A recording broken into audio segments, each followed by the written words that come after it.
Hello, and welcome to The Cognitive Revolution, where we interview visionary researchers, entrepreneurs, and builders working on the frontier of artificial intelligence. Each week, we'll explore their revolutionary ideas, and together we'll build a picture of how AI technology will transform work, life, and society in the coming years. I'm Nathan Lebenz, joined by my co-host, Eric Torenberg.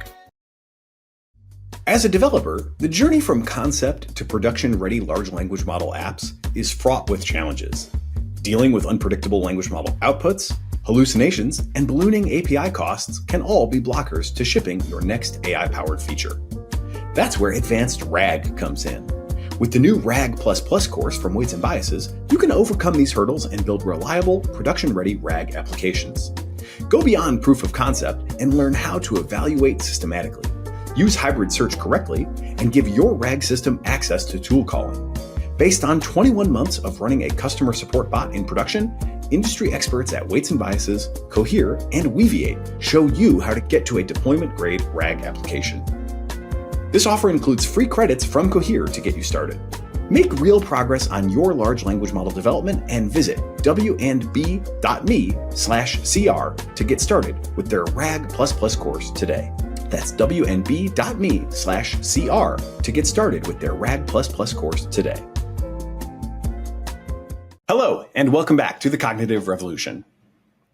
This weekend, we're running 2 episodes, which originally appeared on the Moment of Zen feed, focusing on the election, in which I attempt to give an honest hearing and questioning to 2 different AI-forward cases for Trump. I like this exercise because, in my honest opinion, this election is ultimately a referendum on Trump. My interlocutors are, in the first episode, Samuel Hammond, senior economist at the Foundation for American Innovation and a thinker that I generally very much respect.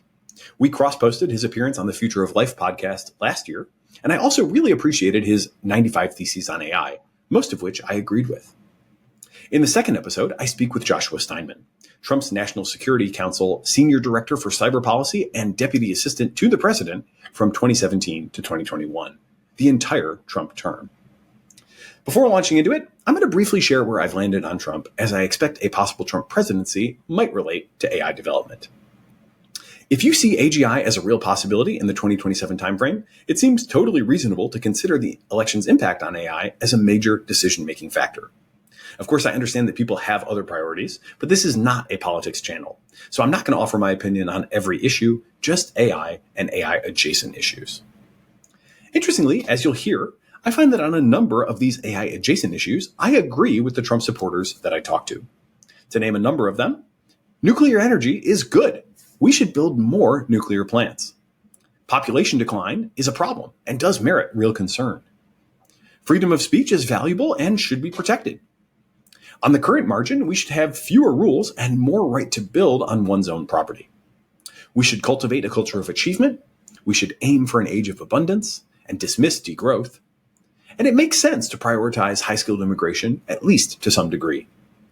Finally, American companies like Amazon, Google, and Tesla should not be allowed to abuse their market power at the expense of consumers, but neither should they be subject to government harassment just because they're outcompeting many legacy businesses. Fortunately, it does seem that the Democratic establishment is coming around on at least a number of these. But regardless, there are 3 big reasons that I cannot ultimately support Trump, despite these important points of agreement. Those are, 1, he is far too inclined to escalate tension with China, accelerate decoupling, and prioritize his own narrow domestic political interests over the national and global interest.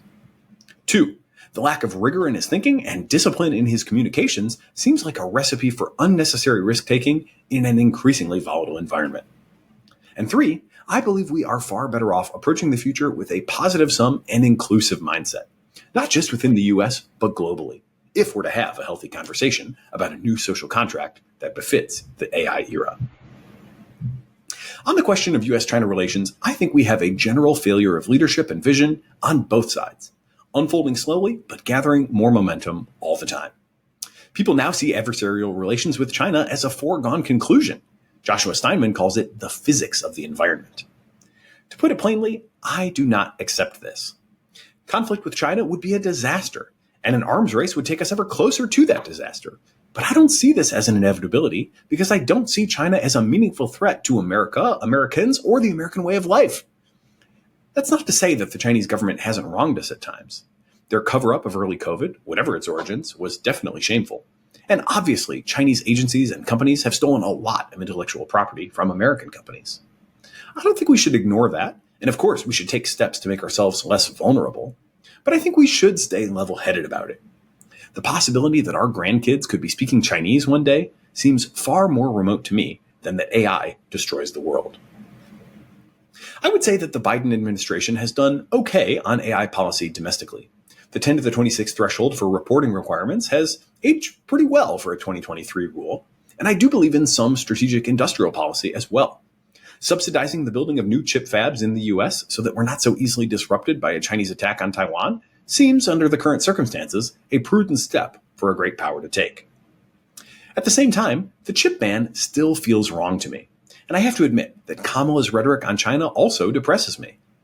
There's simply no way for China to understand recent US statements and actions other than as an attempt to keep them down.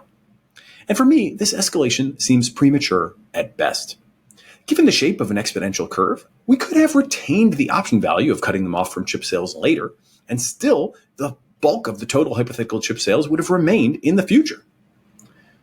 Relatedly, I've been really interested to see Miles Brundage, OpenAI's recently departed head of policy research, saying that we need to make a much more proactive effort to demonstrate that Western AI development is benign, which of course is much easier to do if it actually is benign and to some degree open or otherwise shared.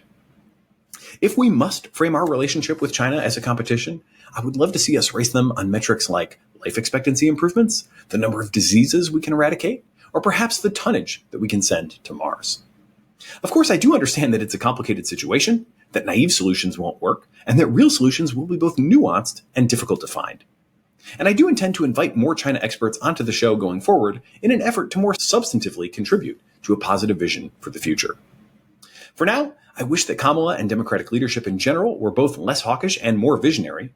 But considering just how much trust has already broken down and how difficult it's going to be for the two countries to make credible commitments to one another, I'd rather have a steady hand who is more predictably going to follow a sane consensus path and might actually make some arms control type deals, even if politically costly for them, to help us navigate a tricky period as well as we possibly can. Trump, I think it's well established, will do anything to avoid looking weak, has credibility with rival countries perhaps when it comes to threats, but not when it comes to positive follow-through. And for me, his withdrawal from the Iran nuclear deal, general taste for inflammatory rhetoric, and stated plans for blanket tariffs, which will hurt the American consumer in order to vaguely somehow stick it to China, all suggest to me that he is overwhelmingly likely to make things worse. Zooming out from US-China relations, while I agree with Sam Hammond when he says that the more fucked you think we are, the more willing you should be to roll the dice with Trump, I don't actually think that we are all that likely to be fucked. I've been a bit ambiguous about this over time, often saying that my P-doom is 5 to 95%. And I've meant that to reflect the fact that while nobody has convinced me that we don't need to worry about AI risk, neither has anyone convinced me that it's inevitable. After all, while we don't really know how they work and we see all sorts of surprising and sometimes alarming capabilities, today's best AIs do understand human ethics and values quite well and seem to be getting at least a bit more aligned with each passing generation. This may not continue, and we should absolutely be vigilant about it. But this is a much better position for 2024 than most AI safety people expected 5 or 10 years ago. Today, facing a decision like this referendum on Trump, I recall the words of a wise friend who told me that we should think less about what the probabilities currently are and more about what we can shift them to. Here, I have to say, with competent, stable leadership, I believe we can steer toward scenarios on the lower end of that range, where the nature of the risk is more intrinsic to the technology itself and less the result of letting domestic political incentives lead us toward imprudent escalations, AI arms races, or catastrophic impulsive decisions. I often think of the role that Kennedy played in the Cuban Missile Crisis. My understanding is that he overrode the recommendations of his military advisors to insist that the United States would not escalate to nuclear war first. That was heroic. But scenarios in which executive authority really matters can cut both ways. When I imagine Trump versus Kamala in moments of intense crisis, where a single decision could alter the course of history, I have to say, I find it much more likely that Trump would impact things substantially for the worse than substantially for the better. After all, we all saw how he handled COVID. To be clear, Kamala has not impressed me on the topic of AI either, and in general, her track record suggests not the great foresight of excellent leadership, so much as the tendency to follow local trends and incentives. We absolutely could hope for better. But still, if I have to choose a leader for a potentially highly volatile period of time, I'll take the stable, sane person who will listen to the expert consensus, even acknowledging that the experts could be wrong, rather than betting that Trump will somehow manage to override the experts in a positive way. You'll hear my conversation partners make the case, which I won't attempt to summarize here for fear of doing it too poorly, that Trump represents our best case to break out of a broken consensus and revitalize the American state for the AI era. In the end, I just don't see it. It sounds to me like chaos when we need capability. Finally, when it comes to the future of American society and the world at large, I think we have a never-before-seen opportunity to adopt a positive-sum mindset, create a world of abundance, and ultimately update our social contract. I think OpenAI and other leading companies do have roughly the right vision when they talk about benefiting all humanity. And I think Sam Altman, for all the other criticisms that I've made of him, absolutely should be praised for his experiments in universal basic income. While neither candidate has shown this kind of vision, Kamala at least aims to speak and extend opportunity to all Americans. I thought her best moment of the recent debate was when she said that when Americans look at one another, quote, we see a friend. This is at least something of a foundation on which to start building a shared positive vision for the future. Trump, of course, is far more zero-sum in his thinking and negative in his outlook, and that does have real consequences. I grew up in Macomb County, Michigan, one of those bellwether counties that swung hard from Obama to Trump. And I also have family in Ohio. My beloved Mama and Papa belong to the same cohort as J.D. Vance's grandparents. They moved from rural Kentucky to southern Ohio for jobs, the whole thing. To be totally honest with you, one thing that I have seen for myself is that Trump has brought out the worst in a lot of people. Sure, J.D. Vance, Elon Musk, and others in Trump's orbit are no doubt more sophisticated thinkers about technology than Trump himself. But still, I cannot imagine this brand of cynical populist politics could possibly lead to a healthy national conversation about adapting to AI, as it, let's face it, is going to be disrupting a lot of people's jobs, let alone reimagining what it means to contribute as a citizen or to live a good life.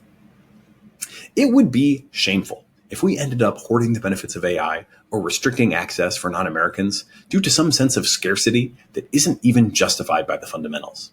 But unfortunately, that's the direction that I would expect Trump to take us.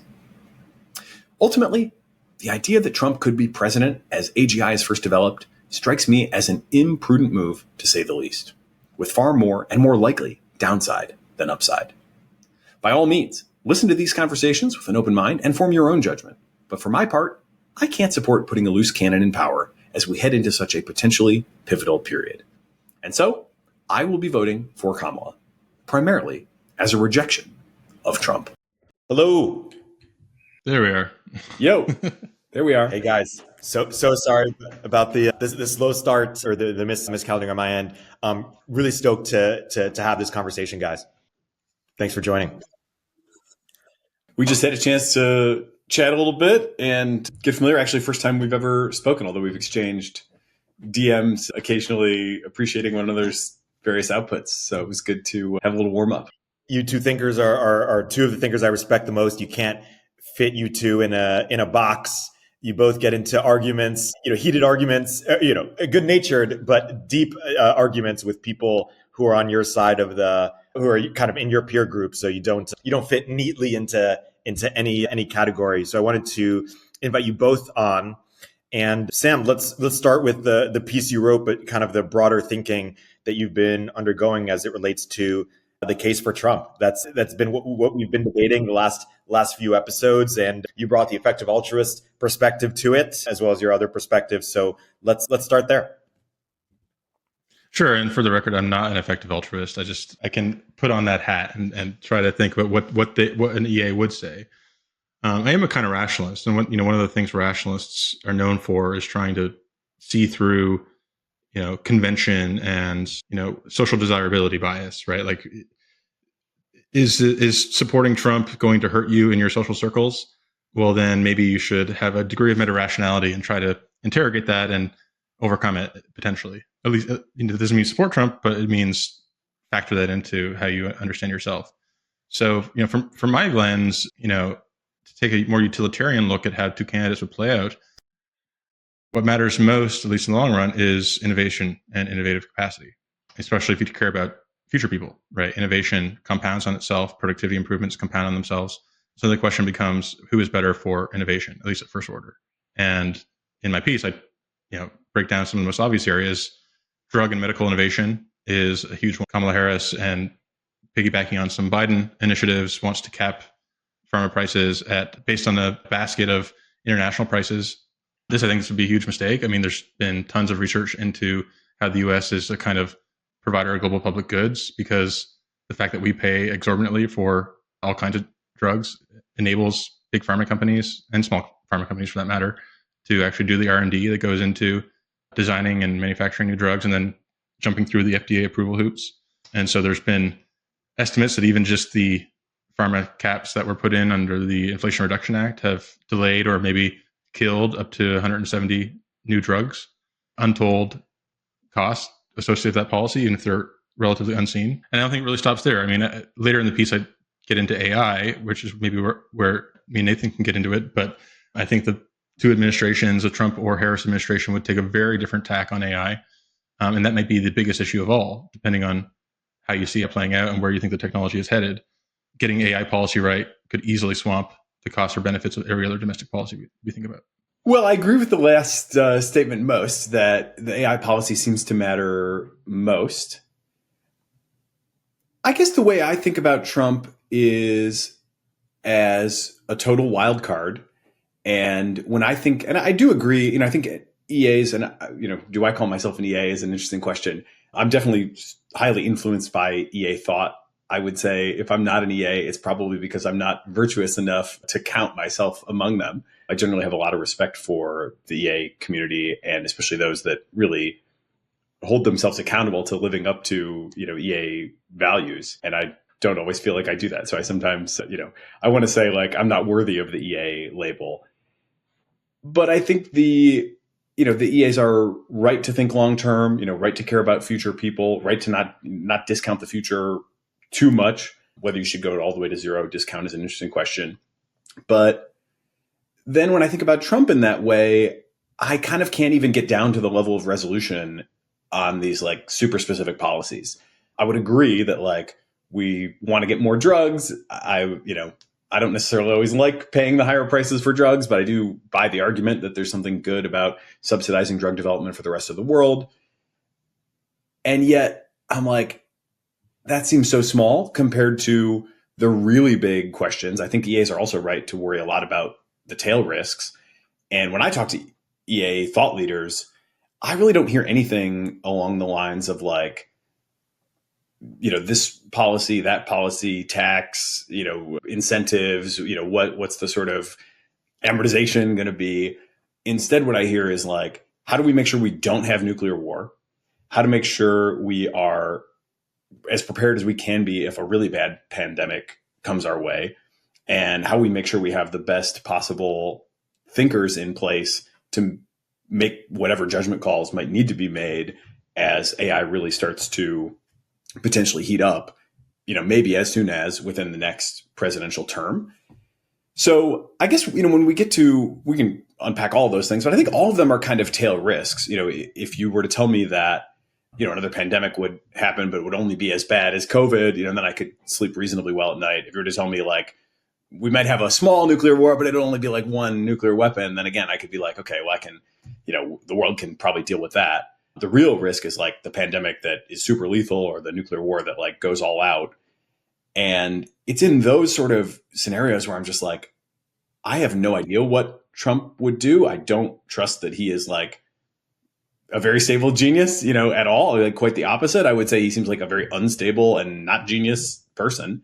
He has managed to, in his first term, he did seem to kind of get away with crazy in most cases. But I sort of look at that, when I look at the better angels of our nature graph, of fewer conflicts and lower casualties in war. And then I look at the spikes, I'm like, I really don't want to see that next spike. And Trump to me feels like the kind of guy who might tamp down the small spikes, but inadvertently create the conditions for a really big spike. And so I don't know even what I should expect, from an AI policy from Trump.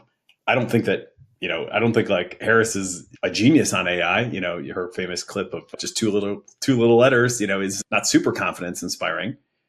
But Trump feels like, he's totally all over the map. I have no idea what to expect from him one day to the next. And I don't feel like we can really even talk about, this policy or that policy or whatever, because he's just so erratic. And there is a lot of power vested in the presidency, right? I mean, at the end of the day, like if he holds the office, people are supposed to listen to him. And that just seems like a very unstable situation to put ourselves in, given all the other uncertainties that we're likely to face. So that's the hump. I mean, I would be interested to know, like, what do you think a Trump AI policy would be, and how confident are you in that assessment? Because I, don't have a lot of confidence in my ability to predict what Trump will do from one day to the next. Yeah, I mean, before getting into the concrete policy details of how different administrations could pan out, I think maybe we could zoom out to just the different governing philosophies and the kind of coalitions behind each party. First of all, from an EA perspective, especially the more doomer you are, it's probably because you think things just go bad by default, right? And how do we get off a default path without embracing some higher variance option? And so that's like point number one. The high variance of a Trump administration actually should be count in its favor, because there could be very high highs and very low lows. And it's very hard to, it definitely leads to some discomfort or some uncertainty. But if they were going to do something that's sort of out of left field, it's, I think, much more likely to come out of administration. Second, Matt Grossman and David Hopkins, these two political scientists, have an excellent book that I always recommend called Asymmetric Politics. And it talks about how to understand the Republican and Democratic Party from a sort of more analytical, structure-based lens. And their argument is that essentially Democrats should be thought of as a coalition of social groups. You have like the teachers' unions, the trial lawyers, the Joe Biden and the credit card companies. There's all these different stakeholders, and they kind of have to balance each other's interests and often pursue policies that are very concrete and directed at a particular interest group. But ultimately, it's sort of through the stakeholder negotiation path. The Republican Party, in contrast, is much more of an ideological vehicle, right? It's a based around the conservative movement. There's obviously different factions within the Republican Party, but because it's more ideologically driven, it can also do things, if you are able to couch a policy within that vision and show why it's consistent, that are in some ways more first best, right? And in some ways even cut against their narrow interests, right? So like the fact that they appointed justices that overturned Roe v. Wade has cost them in the election, but it was driven out of an ideological view of what the Supreme Court is for. The fact that Paul Ryan, during the Tax Cuts and Jobs Act, repealed the home mortgage, severely capped the home mortgage interest deduction, the SALT deductions, which are like very popular credits. It instigated a war with the realtors associations. That was because he had this ideological view of like the tax code should be simpler, right? It wasn't driven from an interest group. It was driven from this sort of supply side ideology. Similarly, like if you look at the personnel, and to a large extent personnel is policy within a Republican administration, at least in the last Trump administration, they drew heavily from more libertarian circles, right? So we talked about the tail risk from pandemics. Operation Warp Speed occurred under the Trump administration.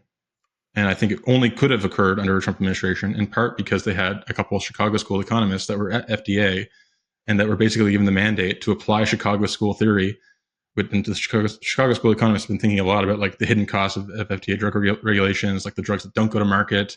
How do we streamline these things? And so they were already in the process of deregulating FDA for the explicit purpose of accelerating vaccine approval.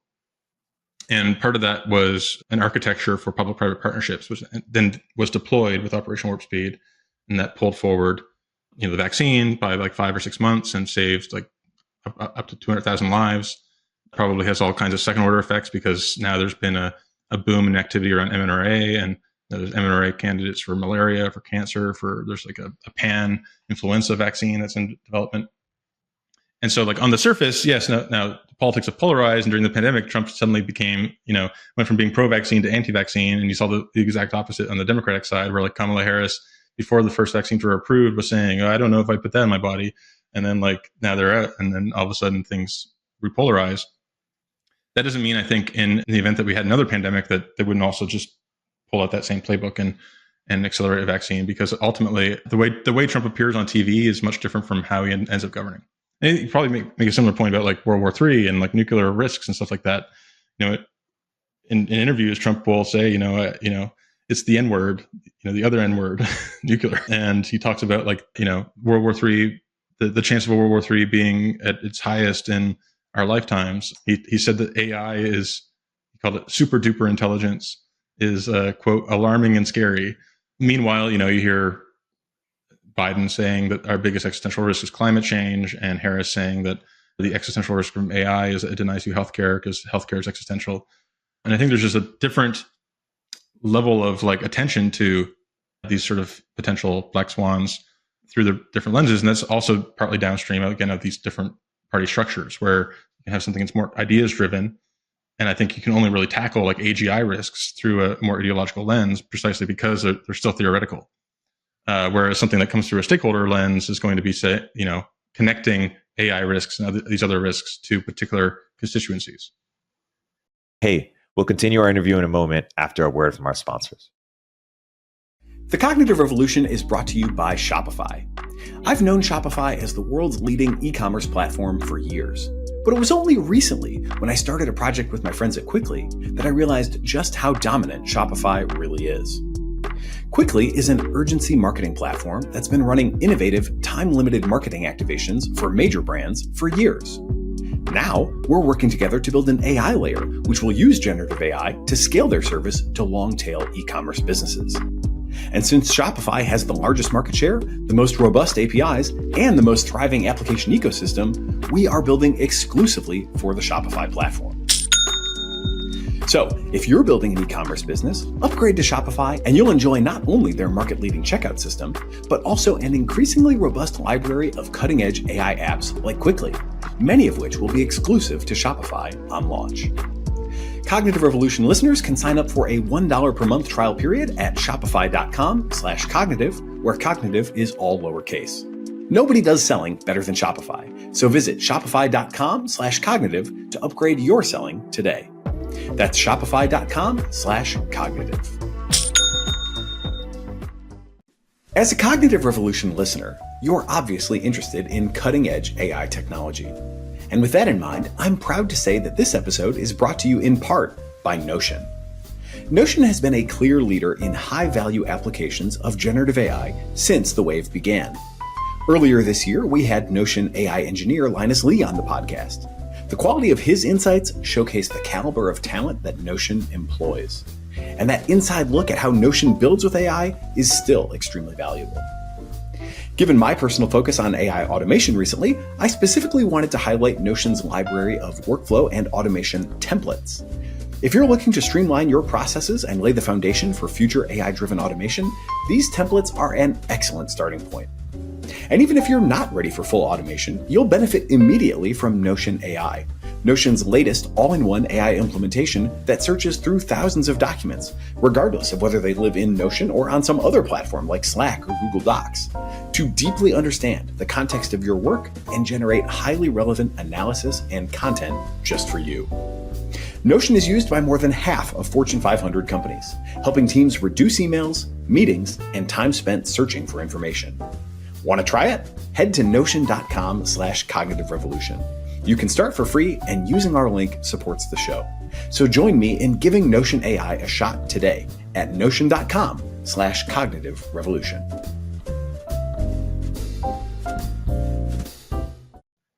Yeah, I mean, I don't want to be the person who's going to defend the stakeholder-based approach to AI. It is pretty easy to imagine the scenario where lots of good things that I want to see come online are blocked by interest groups.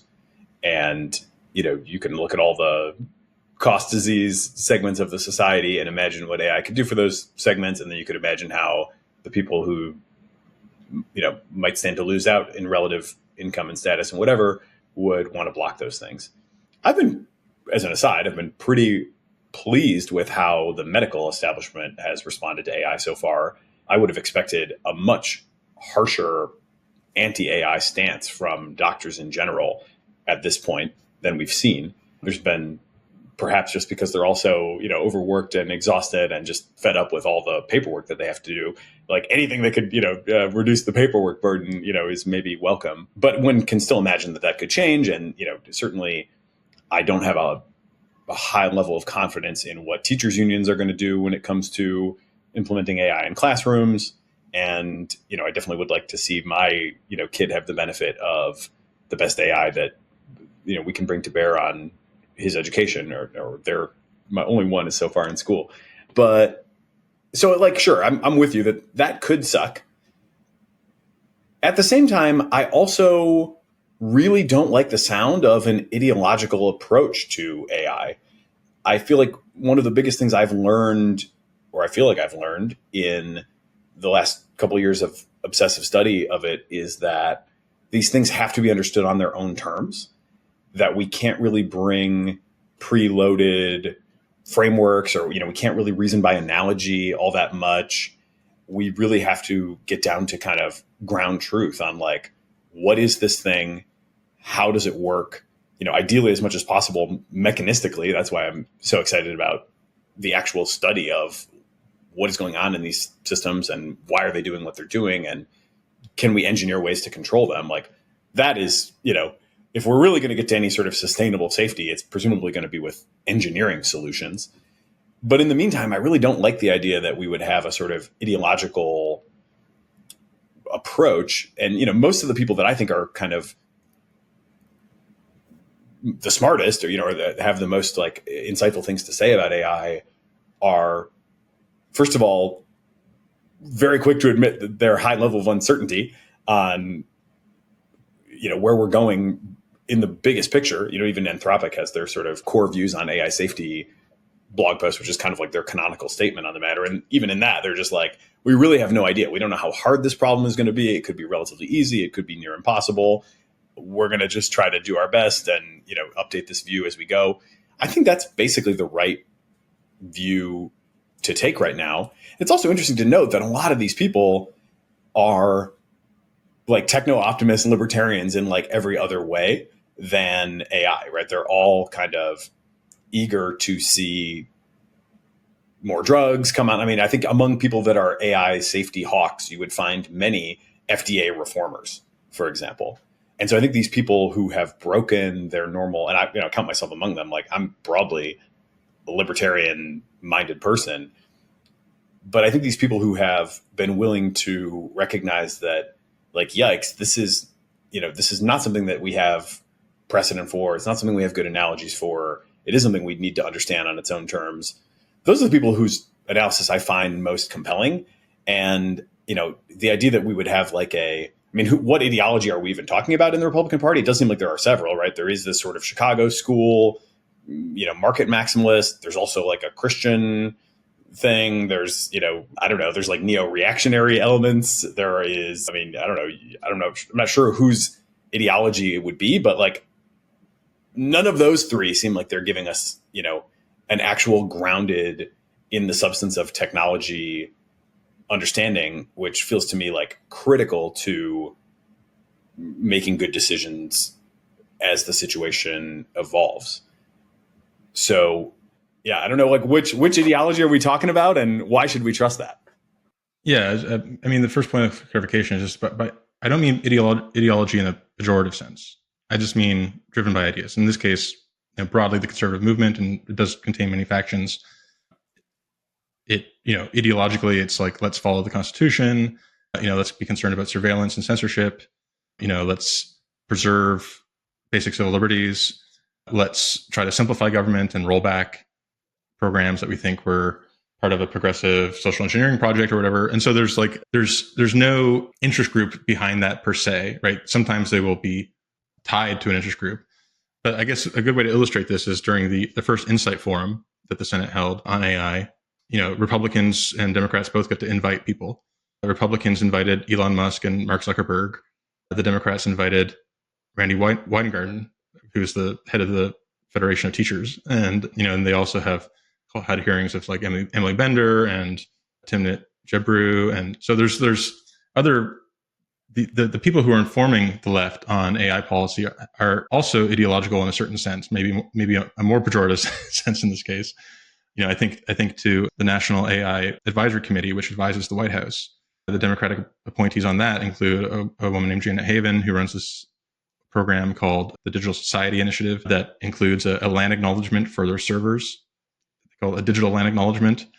I was at a conference with her where she said that AI is just Web3 all over again, and we really need to be concerned about the race and equity and discrimination implications of AI. So I think that's the lens, that more ideological lens, that the prism that AI policy will be passed through in the Harris administration.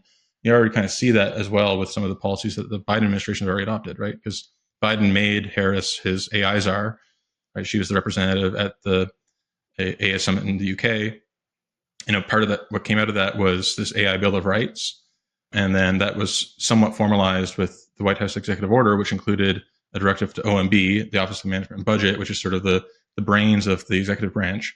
And now OMB has this directive that says any application of AI in government has to pass through this minimum practice of standards, and they include external consultations, an audit of risks, ongoing quality management, and this applied retroactively to all kinds of existing uses of AI. So there's worries now that the post office, because the U.S. Post Office uses an simple AI tool for routing mail, that this has to then retroactively go through this process and verify that it's not going to be rights impacting, right? And so in one sense, that is a kind of safety. I do worry that it's a form of safety that it comes with the cost of dramatically reducing U.S. state capacity and ability to adapt to new technology. Because on the ideological side for the right, there's been a long project to try to, quote unquote, deconstruct the administrative state and challenge administrative law. And, part of that is trying to figure out how do we actually make government more efficient and do the things that it needs to do without having, a Trump person would call them like agents of the deep state interfere. And so that kind of energy can actually be applied towards more rapid diffusion of AI within government, to the extent that we could, either augment existing civil servants or substitute civil servants with AI. And in many cases, a lot of what government does is sort of, a kind of fleshy API passing PDFs back and forth and check boxes. That's a longer term project. I think one of the ways you have to motivate and how do you actually get that project done is by building some kind of counter establishment, right? And this is where, someone like JD Vance may come in. I think back to the first Trump term. I was sitting in a Starbucks, and this was during the transition, and Trump, of course, didn't expect to win, so they barely had a transition team in place. And then the news came out that this is the kind of preparedness we need for AI. Well, this time is different. But news came down the wire that none other than Balaji Srinivasan was on the short list for FDA commissioner, right? And I remember at the time I tweeted a link to his startup exit talk, Silicon Valley's ultimate exit. And I said, this is a surprising pick, like watch this infamous talk. And then my phone rang, and it was Balaji, and he said, infamous, I think he meant famous. And I'd never spoken to Balaji before at that point. I don't know how he got my number, but I was intrigued and started talking to him about, in his background, he's now known as a Bitcoin maxi, but his background is computational genomics. He taught the first comp genomics course at Stanford and developed a DNA counseling company with his brother. But, I talked to him, and he was like, what I want to do is, right now, FDA has a pre-market approval regime where new drugs have to go through clinical trials, phase 1, 2, 3, and then pass through and then finally enter the market. But we should, this is anathema for personalized medicine. And if you just extrapolate falling costs of genomics and the potential for AI to revolutionize medicine in this way, what we need is a post-market surveillance regime. And there's a way I'm going to do this. And we're going to use the post-market adverse reaction system. So anytime there's a new drug on the market that has this 1 in a million interaction, doctors are supposed to report this to the FDA. We'll use that and a variety of other big data techniques and sort of Bayesian machine learning to have like a real-time update on the efficacy of a drug and how it correlates with idiosyncratic factors, including your genetic profile. And I don't know whether or not he would have been able to enact that. We will never know. But the fact that he was even under consideration was only because Blake Masters and Peter Thiel were running the transition. Now, I use that as an example of the kind of thinking that we're going to need if we're going to actually adapt and co-evolve with AI on an institutional level. We need the kind of community notes version of everything, right? Where we move from a system where you have a bunch of people, flesh-blooded people with their own ideological proclivities doing policy, deleting tweets, whatever the case may be, and transition that to something that is actually scalable. And that won't come through a stakeholder process, I'm afraid to say. I think it's only going to come through something that is a little more ideologically driven, provided that faction has the resources to call upon. Because right now, the problem with the Republican Party more generally is this education polarization means that they lack the kind of technocratic elites that you need to actually run agencies.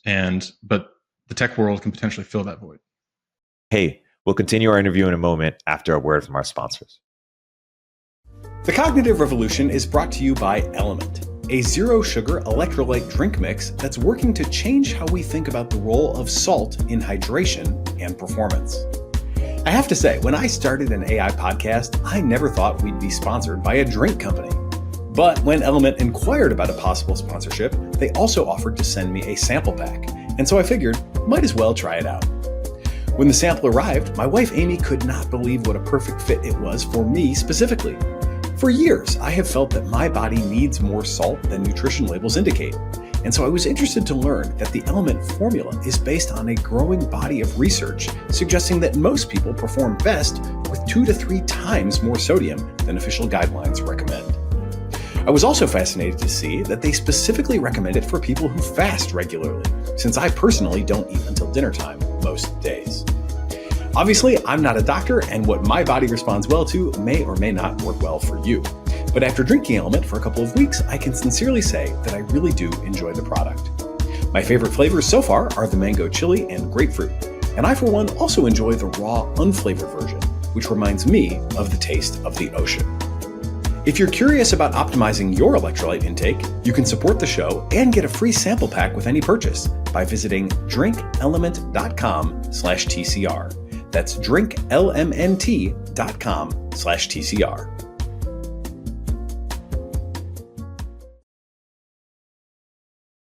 Yeah, I mean, boy, you can paint a picture that sounds pretty attractive, but I kind of still come back to that doesn't seem to bear any resemblance to the actual Republicans that we have in today's world, right? I mean, this is sort of I think people are like really investing a lot of hope in this sort of romance between Trump and Silicon Valley and thinking that we're going to get like a very high competence government out of it that notably didn't really happen the first time around. I mean, with maybe a couple of, and I'm not somebody who can't, recognize that there were some good things to come out of the Trump administration, and happy to, give credit for Operation Warp Speed. That's, we deemed it that bad. And, it's certainly very good that it happened. I don't know what the counterfactual would have been if that was a Hillary, project. Like, I think she was also pretty competent, and very likely could have figured out a way to do a Operation Warp Speed, but who knows? We'll never know. But I don't, I guess, first of all, still on just ideology for a second, like what is the opposite of ideology? It might be one way to describe it would be like being responsive to new evidence and being willing to update your beliefs on new evidence. Where I know you're not saying like the, pejorative form of ideology too much. Sure, in the pejorative sense. But this is where the rubber hits the road though, right? The Republicans that we have are not those people. And I wouldn't say They're not Ben Sass. Yeah, I mean, you just look at Congress, if you don't like, I think there's a version of the Republican Party that doesn't currently dominate the actual Republican Party that I think we could have like this discussion about. But this discussion feels like it is sort of forgetting the fact that we have like, by all accounts, a like valueless sort of purely self-interested maniac at the top of the party, and a Congress that is full of people who are, some mix of like religious zealots on the one hand and, sort of craven opportunists on the other hand, with like a small, section that is like still sort of the old guard that's like kind of institutionalist or, is interested in a future of, state capacity or whatever. But like the actual Republicans in power, I don't see any signs that they're interested in state capacity. I see like they want to drain the swamp. They want to burn it down. They, I have no idea how to anticipate what they'll do with respect to AI, but I can't reconcile the people that are actually there, that are like actually casting the votes, that would actually have the sort of top level control of the administrative apparatus of the country, with the characterization of like, Chicago School or Balaji. I mean, these are like very different people. Like Balaji wants to burn it all down too. If given power, I think he would do a much better job than a lot of other people, but they're not like, this project seems like quite fanciful, honestly. I mean, it seems like it would be great, maybe, but I just don't think that the people, as Americans like go to the polls in a couple of months, I don't think the vision that you're giving them right now is actually on the ballot. I think what is on the ballot in almost every congressional district is like the person that Trump endorsed, who was the one that was like the most religious right, the most like focused on abortion. I mean, that's what wins Republican primaries. Like these people they don't care about AI. They don't care about anything, right? They're outright, and they are ideological in the pejorative sense. They are not like ideas motivated. Like I think you go to, if you visited every member of Congress, I would be very confident that you would have much more ideas driven conversations with the Democrats than you would with the Republicans. The Republicans that you're going to meet actually in Congress are like ideologues. They are like, most of them are. A few of them I think are a little bit more sophisticated, but most of them are really not. And that's not to say all the Democrats are great. And certainly we can, there's this sort of, excess of wokeness over the last few years is like well documented. But I still think at the end of the day, like, and I think the real EA case, like the real EA outlook, I think is anti-Trump. And I think the real case for that is just like, we want people who are going to think carefully. We don't want people who are like motivated by scripture. And, that's like a lot of what the Republicans are. And like scripture is just not going to be a good guide to a lot of these modern challenges, AI or otherwise. So I wish we had, I feel this dissonance where I'm like, as I listen to you talk, I'm like, no, that sounds pretty good. We could get like FDA reform, we can get all these things going on, and Chicago School, this and that, and great. And you're speaking to the 10 years ago me who was like, man, this Romney guy makes a lot of good points, right? But now that dude has been he's like the last guy, one of, the last few standing and he has basically no power, right? Yeah. So I think this is a bit of a caricature, maybe through, the media lens, media filter, because, I work with congressional offices on a daily basis, both sides of the aisle. And I think you'd be shocked by the amount of, ideas driven hard discussion that takes place in Republican offices, and how disappointed you actually be on the other side of the aisle. I've been in reading groups with Republican members where we read like Joan Robinson's, heterodox work on like monopsony power. And then we like, well, I know someone like Marco Rubio, like I worked with Rubio and his staff on this Small Business Administration reauthorization where they wanted to like return it into a development bank, like to do, hard manufacturing projects and stuff like that. Whereas what the SBA typically does is like give loans to gas stations and nail salons. So that's another example of like what I mean by they have a vision in mind and want to reform the agency, any given agency.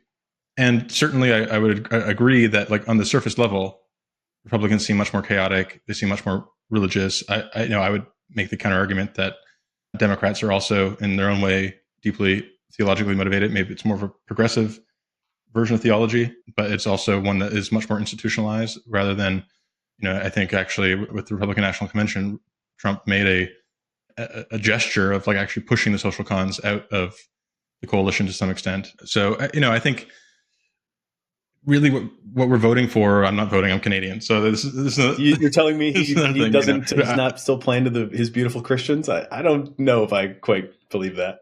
Yeah. He said the Bible's his favorite book after the Art of the Deal. And, he couldn't quote a verse. I think in some ways Trump may just be a apatheist, right? He's not really And I think he's actually kind of weirded out by them, right? Because what Trump actually is a kind of populist New York City Democrat who has sort of paleo-con views on immigration and trade, who's somehow found himself leading the Republican coalition, supported by his cult of personality. And you know, in some ways that's better than the alternative. Where, you know, if not for that cult of personality, then you might actually have to pander even more to those various interest groups. But even on this point, like, you know, there's good eschatological reasons for the evangelical movement to be actually terrified of AI. You've seen, you know, Steve Bannon has done episodes on what he's called the cyborg theocracy and the singularity. You know, Tucker Carlson has actually called for bombing the data centers. Strangling it in the crib. Right. But more fundamentally, when it comes down to, like, if we enter a crisis, and I do think, even though this is not on the ballot, I fully agree. You know, I think we're sort of talking at a more, you know, esoteric level of like what's actually going on versus what is projected to the masses who maybe just be voting on, you know, inflation or kitchen tabletop issues.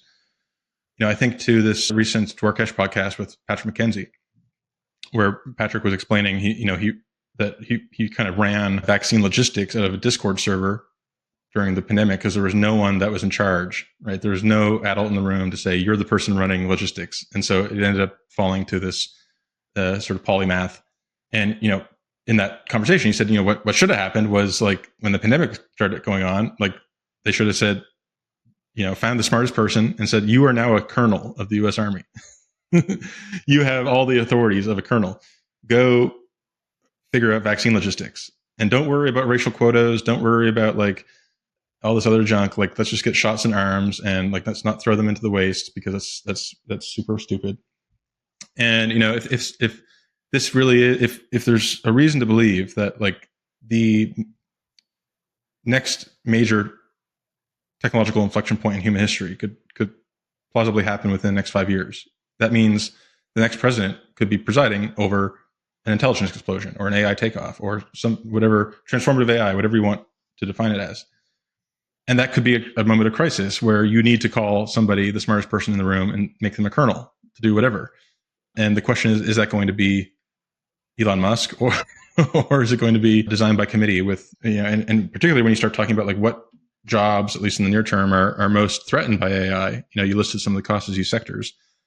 You know, I don't think it's going to be that, like, public schools adopt AI into the classroom. I think it's much more likely is that they drag their feet and AI tutors and run the system. And then we end up having, like, a totally new kind of education system where people can just insource in the same way that we saw during the pandemic. Like, the shift to remote schooling led to this 2 million student increase in homeschooling. You know, there's going to be huge resistance from, you know, what you could call the professional managerial class to any kind of AI diffusion. And that's going to translate into a kind of decelerationism targeting use rather than actual safety. Whereas if we actually are in a crisis and emergency situation, I would much rather, you know, have actual experts in the room, including someone like Elon Musk, who I know is incredibly polarizing, partly because, you know, he's a little bit on the spectrum and says things that he probably shouldn't and is not politic in that sense. But I think would, you know, has demonstrated an operational and executive ability to handle very complex engineering problems. Yeah, I mean, I guess, again, there's a hopefulness to the description here that I have a real hard time really signing on to. I would agree that, you know, I'm a big Elon Musk fan, not of everything he's ever done.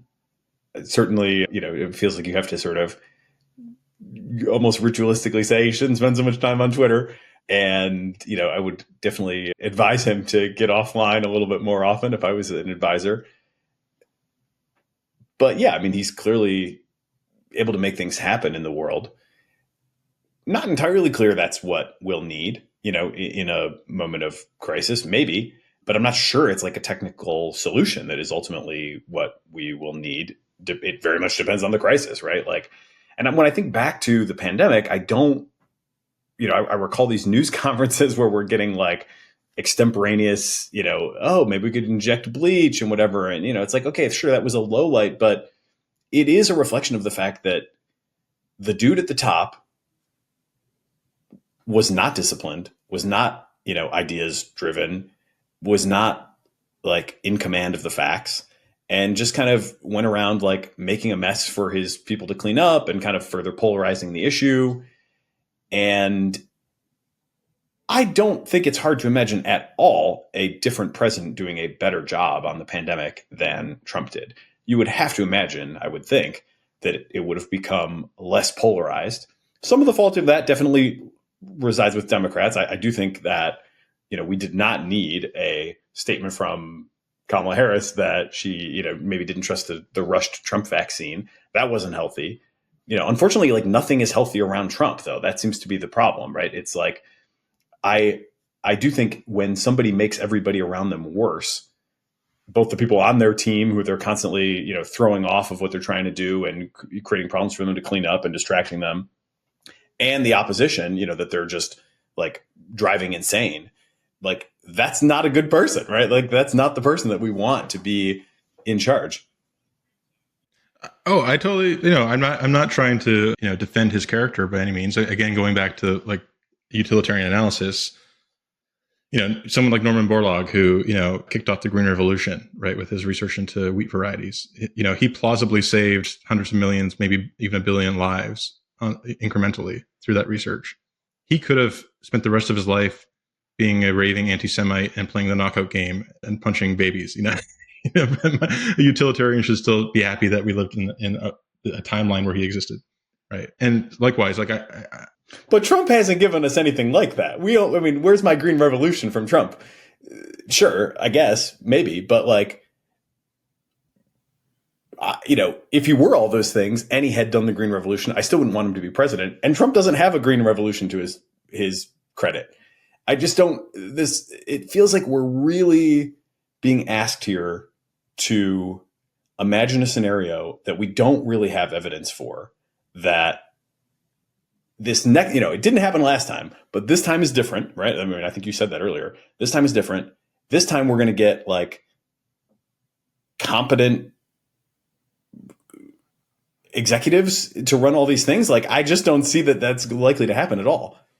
If I did believe that was going to happen, I would, have a very different outlook on this. I think the competence of the first administration is underrated as it is. It just was a rocky transition because they didn't expect to win and had to, especially in the White House, have to staff up with a bunch of people who had very conflicted views of what to do, and like the leaks were constant.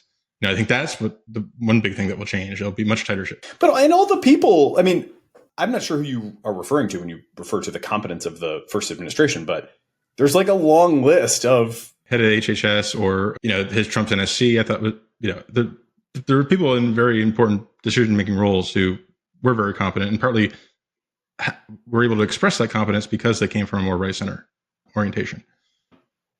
And again, like going back to like, one of the things I think we need to do is try to make our beliefs consistent with each other, right? Like, this is a big topic all the time when we talk about like AGI timelines. Are you long the market or short the market? Or how is it? Are you joining a 9-year fellowship program? Do you think AGI is 3 years away? There's all kinds of ways where our beliefs and actions may be internally inconsistent. But if you do believe that there is an inflection point, technological inflection point within potentially the next administration, then all these things become open, right? Open questions. It's not just a matter of like, oh, we could prospectively make the FDA more efficient. It's that, no, we're going to have like a Google Gnome project, but for drug discovery that is going to take us from 50 new drugs a year to 500,000 new drugs a year. And we do not have the state capacity. And state capacity in this context does not mean civil service protections. It might even mean the opposite. It may mean actually firing 70% of the people so you can bring in the 20% more who have who are the hyperscalers, right? And I think of this in terms of history, because if you look at all other major technological transitions, they have had major second order effects on our institutions, right? And the last major one we went through was the Industrial Revolution, and in some ways we're still going through it. But the Industrial Revolution took us from the world of 1900 to 1950, and the level of governance is like night and day, right? And how did that transition take place? Right. What we had was first in the early progressive era, the rise of the first large corporations, right? Railway networks, the Carnegies and Rockefellers, those types of industrialists and they developed a new science of management. Like this was the first time where you could have big, like multinational companies, and you had to understand like supervisors and direct reports and all these basic things that we take for granted today. And that learning was then brought into government directly and indirectly through osmosis into how to build an administrative state.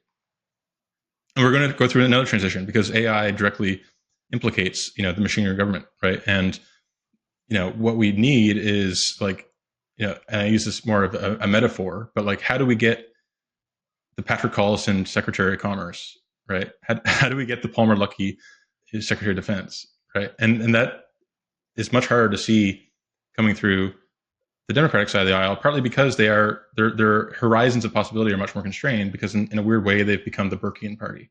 Yeah, I mean, a lot of that holds water, I think. But then, like, look at what all of the previous cabinet members are currently, and even the vice president, the number of people that were in the White House that served at the most senior levels under Trump in the first administration are now saying in very clear terms, this dude should never be back in a position of power, right? He did this, he did that, all these things, right? I mean, there's a laundry list of cabinet members that, basically to a degree that I would say is unprecedented in American history. I don't know that there's ever been a president, even Nixon, I think, like mostly had people that were loyal to him, and still thought highly of him despite his mistakes or crimes, if you want to, be more blunt about it. But not a lot of returning starters, right, from the first administration. Like most of those people have fallen out of favor. They've mostly hit their limit of what they were willing to put up with from Trump and finally spoke out about it. And now they won't be back. And so now we're going to have like this whole other regime. And we can hope he, if he does get elected, I certainly hope he picks wisely. And I certainly hope we get executive competence that can, create great stuff for us. We will at least get much less internal conflict, right? Because one of the ways that lack of transition manifested was they had to pull in a bunch of like neoconservatives and old Bush operatives and people who naturally reviled Trump, throughout, and had to basically, falsify their preferences until they could achieve what they wanted to achieve. And then you have like Miles Taylor and like. Isn't that what JD Vance is doing now? I mean, isn't JD Vance I think clearly JD doing that? Is very sincere. You think he likes Trump now? I don't think he. Yeah, I think he's genuinely. I don't know radicalized about this. A little bit. Maybe somewhat on some dimensions, but you think he thinks Trump is a good leader for the free world after he said, very clearly that he was not to be trusted? Well, I think that was a reasonable. Like I think you can actually tell a story where coming through the Trump administration, seeing how things played out, that there is a case for that Trump is the only person that can do certain things, right? He is the only person that can go before, German members of the European Parliament and tell them that they need to increase their defense budget or they're going to pull out of NATO, right? I don't think he was ever actually going to pull out of NATO, but I think you need to have that credible threat. And certainly Trump was uniquely capable of that, right? But in another administration, he's not going to have this. It's sort of like if Elizabeth Warren became president and had to hire a bunch of Obama Democrats because she didn't have a transition prepared. You'd have a lot of people exiting saying that she's going overboard on things. It won't be the same that time. Yeah, go ahead. One quick analogy might be, Elon at Twitter. Like a lot of Elon's, former execs aren't going to say great things about Elon. He kind of had to clean house. I know Trump had more selection over those executives than Elon did, but he was fundamentally misaligned with the party, right? With Tillerson, with Mattis, with McMaster, with Kelly. He was a new regime, and he had, the fact that he, is that they're not a fan of him in some circles is actually a plus. That Trump didn't sort of bow down to people who were fundamentally misaligned with him. And you see, very serious people like Bill Barr who are supporting Trump, who are aligned with him. So he is bringing a new regime into the party, and that regime wasn't stocked up, in 2016. Wasn't ready. Yeah, Michael Lind in his book, The New Class War, talks about this as the first Trump administration was a counterculture, right? To be a Trump supporter, you were a counterculture. And what you really need is a counter-establishment. Because a counterculture can't actually affect change, whereas a counter-establishment can. And a counter-establishment needs to be reasonably, institutionally complete to actually move the ship of state because it's a 2.2 million person organization. There are tons of different agencies, tons of moving parts. You need expertise in administrative law and all kinds of stuff. And so you can't just do that based on cult of personality alone. And we have the green shoots of a new counter-establishment forming. And if Trump wins again, they will be able to solidify their position. And it won't be like, sunshine and roses overnight. It's not like we're going to, you can't like rebuild the FDA or whatever overnight. But it does establish a new hierarchy within the right. And I think that it's like would be incredibly salutary, in part because like when you look at who are the biggest detractors from the first Trump administration, it is like the Mike Pompeos and so forth that were like, I didn't get a long enough leash on my kill list, and like I wanted to invade Iran, but all we had to do was a silly bomb. And and they're mad at Trump, I think, for some of the right reasons, right? Where especially when you start talking about like avoiding World War III, like who else could like broker a diplomatic channel with Xi Jinping, right? Someone who is like aggressively hawkish on China rhetorically, but at the same time has this more transactional stance and wants to strike a deal.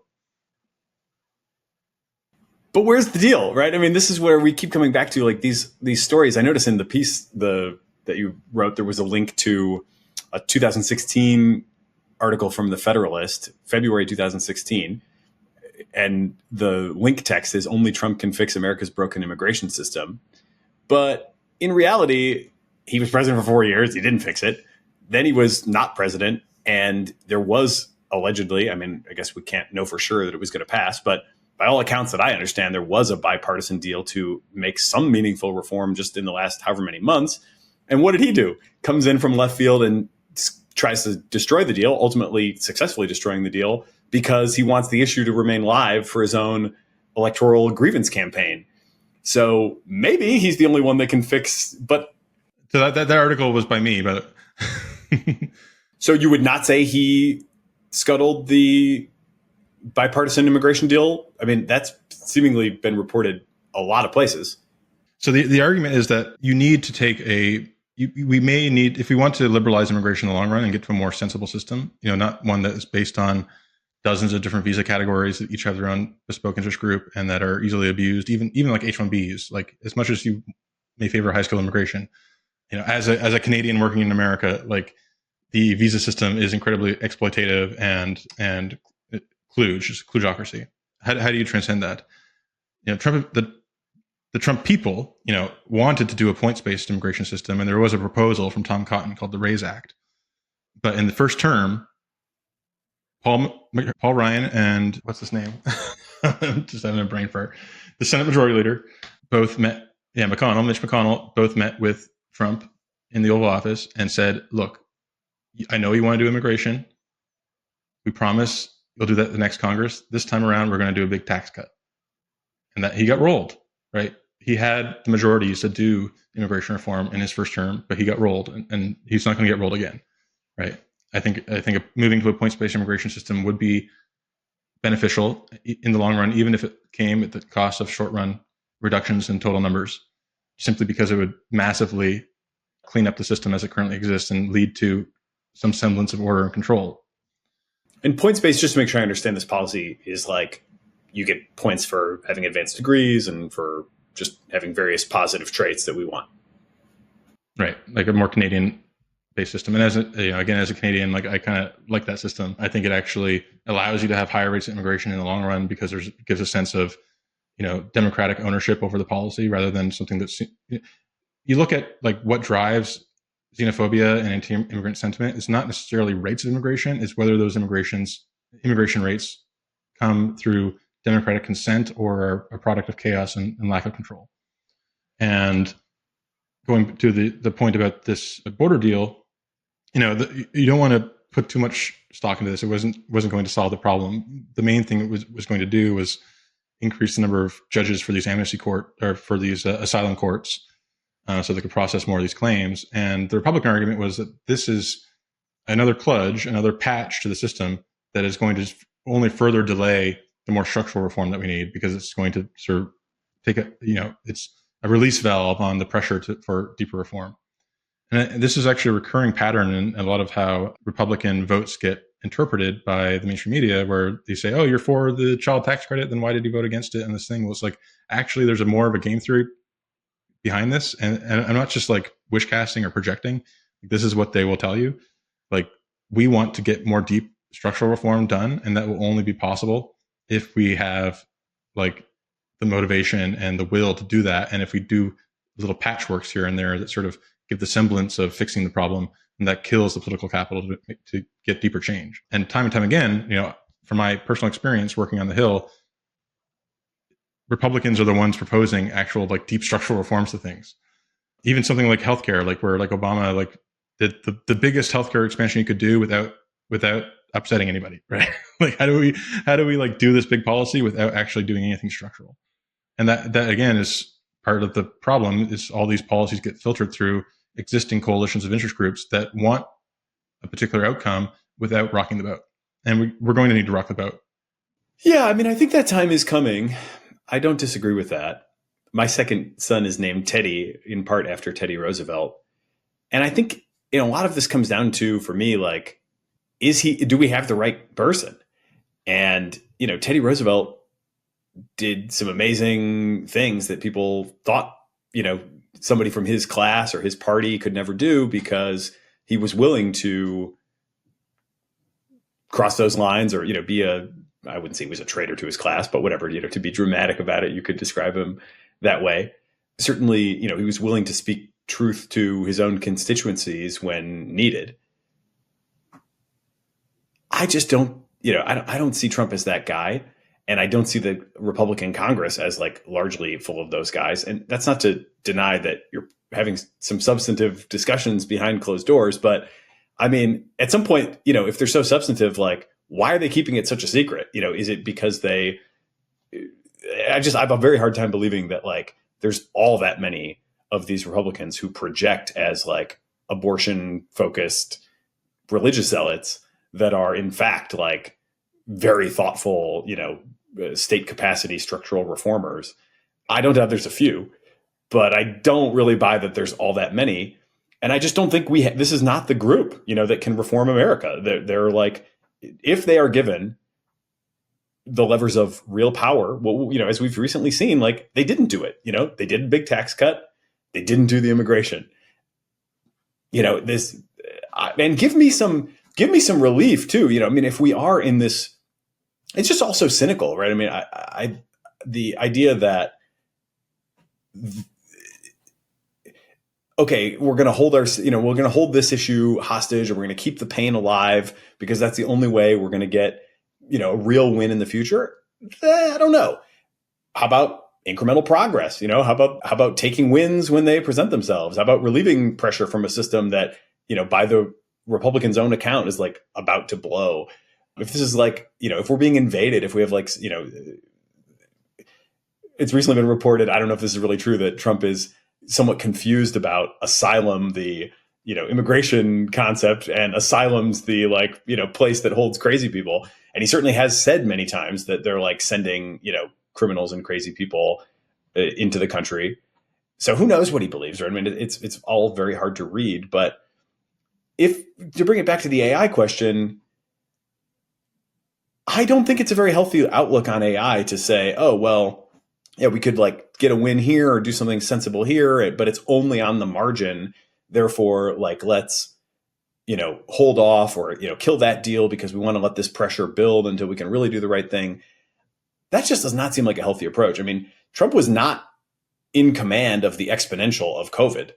And I have the receipts for that, right? I mean, he was like tweeting in like February of 2020 that, oh, you know, this is how many people have had it and only this many people have died, and compare that to the flu and whatever. And he just like clearly did not get the fundamental, you know, underlying nature of the process that he was going to be forced to deal with.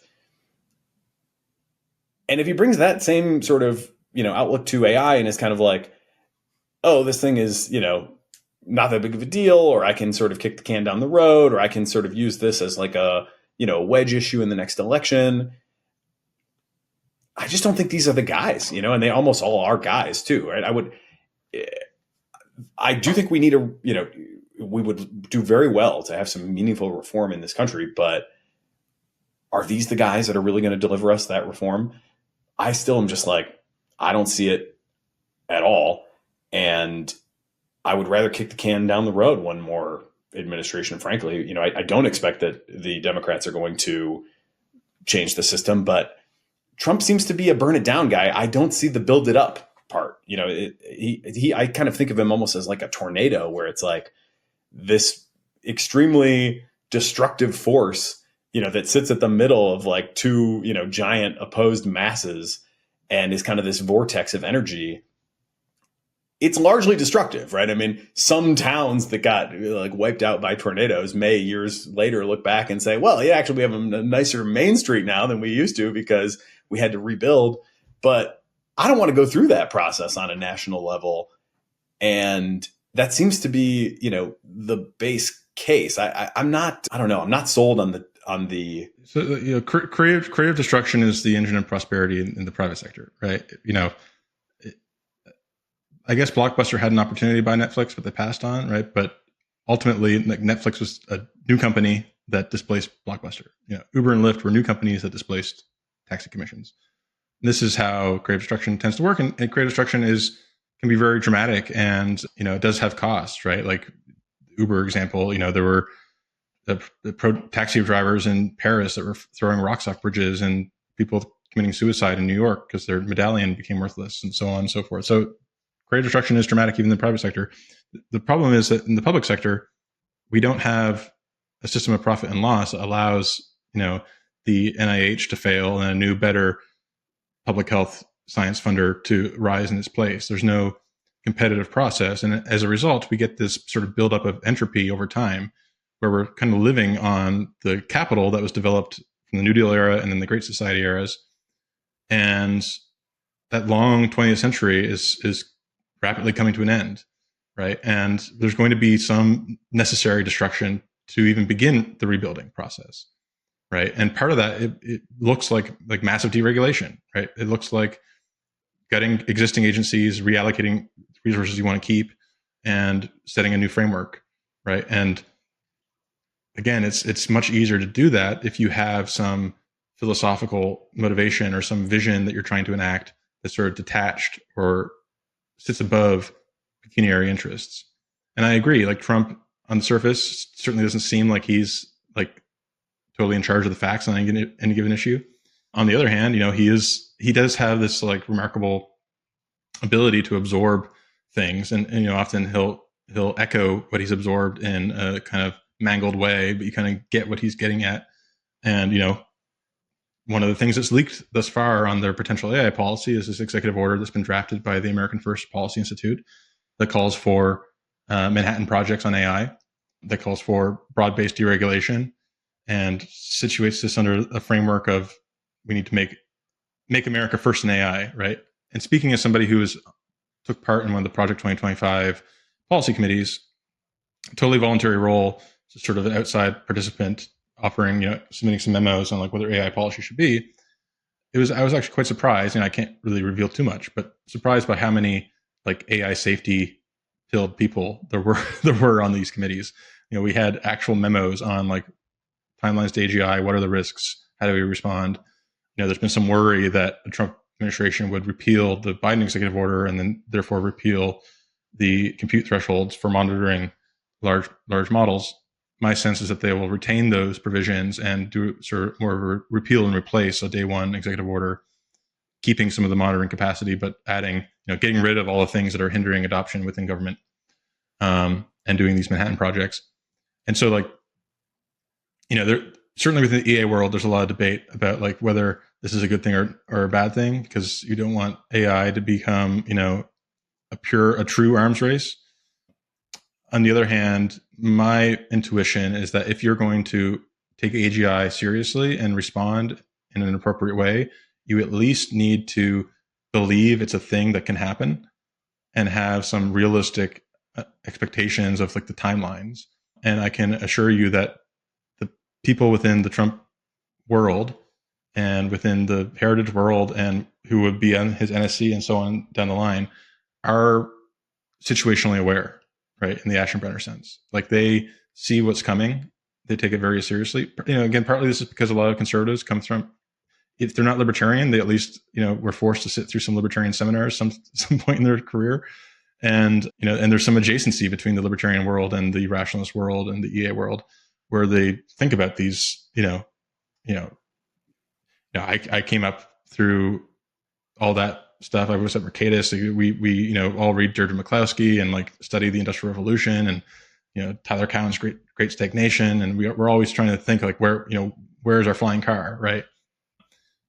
And that to me seems at least prerequisite, right, to getting the policy right, because at least gives you the sense of gravity.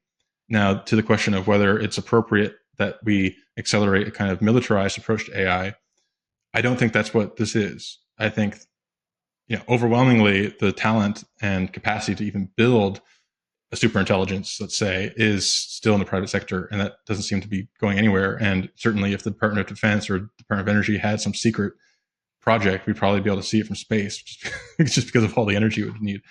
But what we do want to be wary of is that to the extent that some of these dynamics are already baked in, it's probably inevitable that the intelligence community and security apparatus is going to become situationally aware if they aren't already.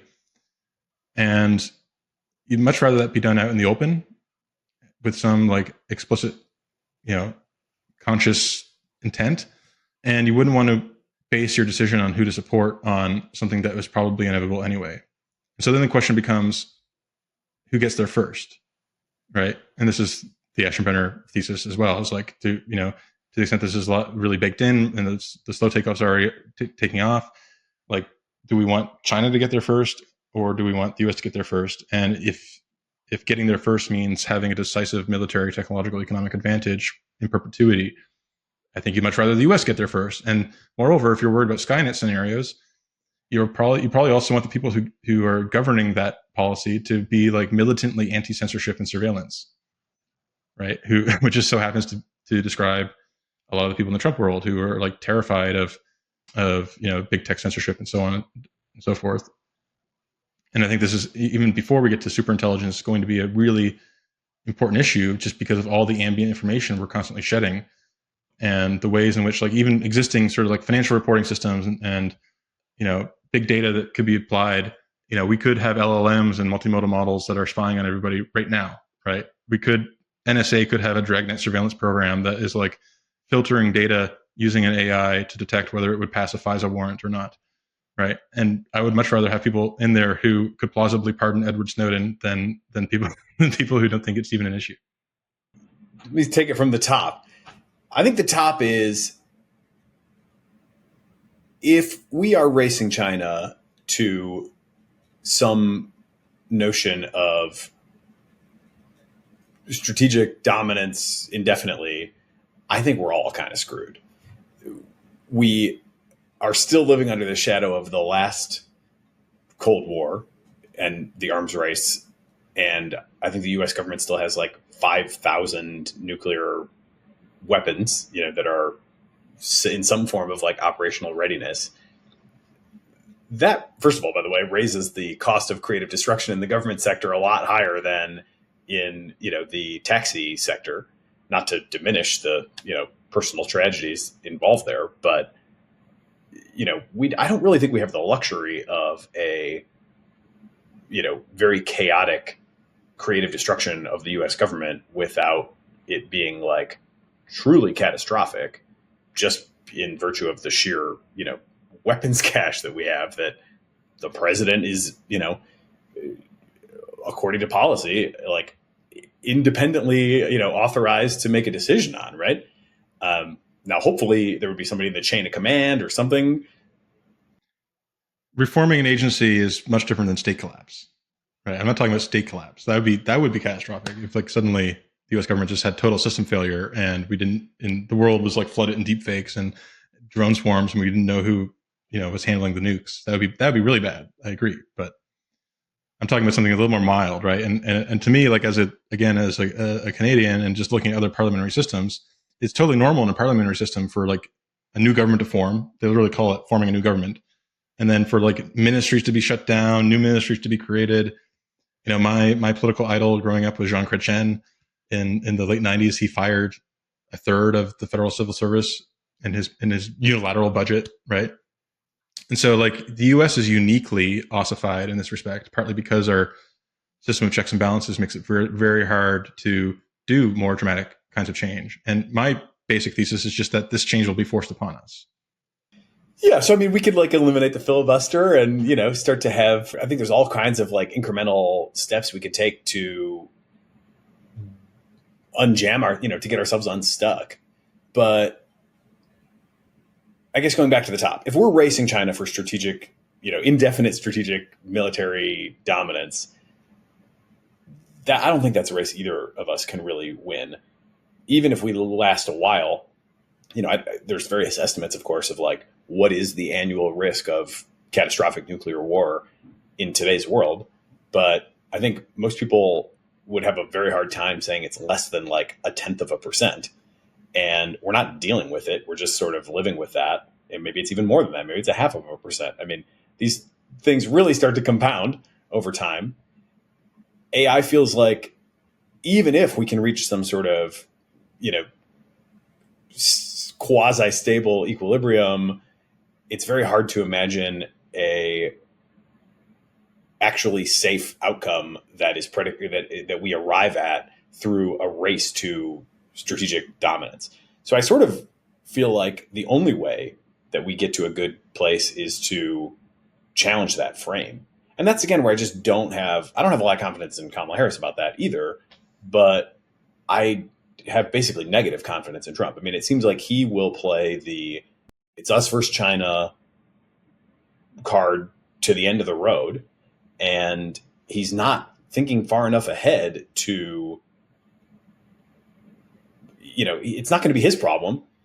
He'll just be dead, right? By the, you know, presumably, unless it happens really fast, he'll age out, and like the rest of us will be here for the, you know, however many decades, and our kids will be here, and we'll be living under, at best, a sort of, you know, mutually assured AI destruction regime. And I just really don't want us to create that.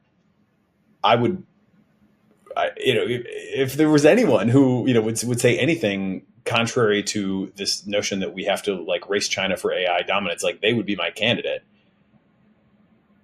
But Trump just seems like he's absolutely going to ratchet that up, you know, and he's going to play to those fears. And he's like, you know, what is a Manhattan Project? I mean, the history of the Manhattan Project is not exactly a glorious one, right? I mean, it's a scientific triumph in some sense, but, you know, notably, like a lot of the people involved immediately regretted what they had done when they actually unleashed it on the world. And then they were like, shit, you know, can we get a mulligan on this? And, you know, you can't. So I don't know what Manhattan Projects we really expect, but it's kind of chilling to me to think that that's the sort of historical precedent we want to look back to say, you know, back when America was really great, you know, in unleashing mutual assured destruction paradigm on the world. And I don't know. I mean, the counterfactuals are always. And it created a century of peace, right? Again, I look at the spikes. You know, I don't know that it created a century of peace. I think it pushed a lot of sort of mid-level conflict risk into the tail, and the tail is potentially what ultimately kills us. You know, I mean, I think all war is bad. But do you think the A bomb was going to be built at some point? I don't know. I think that's very hard to say. I would say there certainly are plenty of people who are more expert in this than I am. But I think there's at least a credible case that if the U.S. had not built the A bomb, that maybe nobody would have. I mean, Germany wasn't close. Nobody else was close at the time. The Soviet Union stole the original IP from the U.S. There was no real other, as far as I'm aware, there was no other credible project that was on the path to the A-bomb. So maybe somebody else would have started one.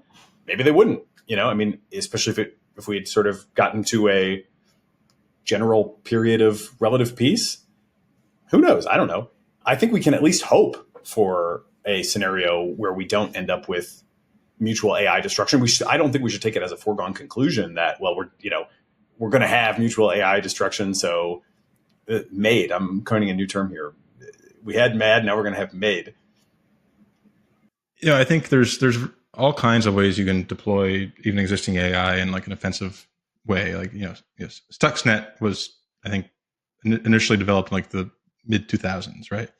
So, there's lots of ways you can cause damage with existing capabilities. With the way I think AI potentially gives us supremacy is not necessarily through like wielding a super intelligence singleton that like imposes US hegemony on the world. It's more that if we are the first to begin having a productivity boom like none other, right, like where we have major automation of R&D and factories and services, that this gives us a huge dividend in terms of our economic prowess and lets us also do some of the defensive work, right? And and I think if there's any like ethic among the AI people in the Trump world, it is a kind of defensive accelerationist point of view, right? It's we need to have iron domes everywhere type of thing.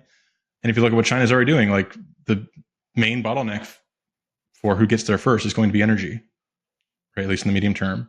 And China is, creating new coal-fired plants and building, has tons of battery and electric capacity. And Trump seems to be, again, situationally aware enough that he thinks that we need to double our electric energy production by the end of the decade. And I think they'll do anything, that's going to require, embracing natural gas and, deregulating nuclear even more than has already been pushed for. And again, I think that's, energy abundance is much more likely under a Trump administration.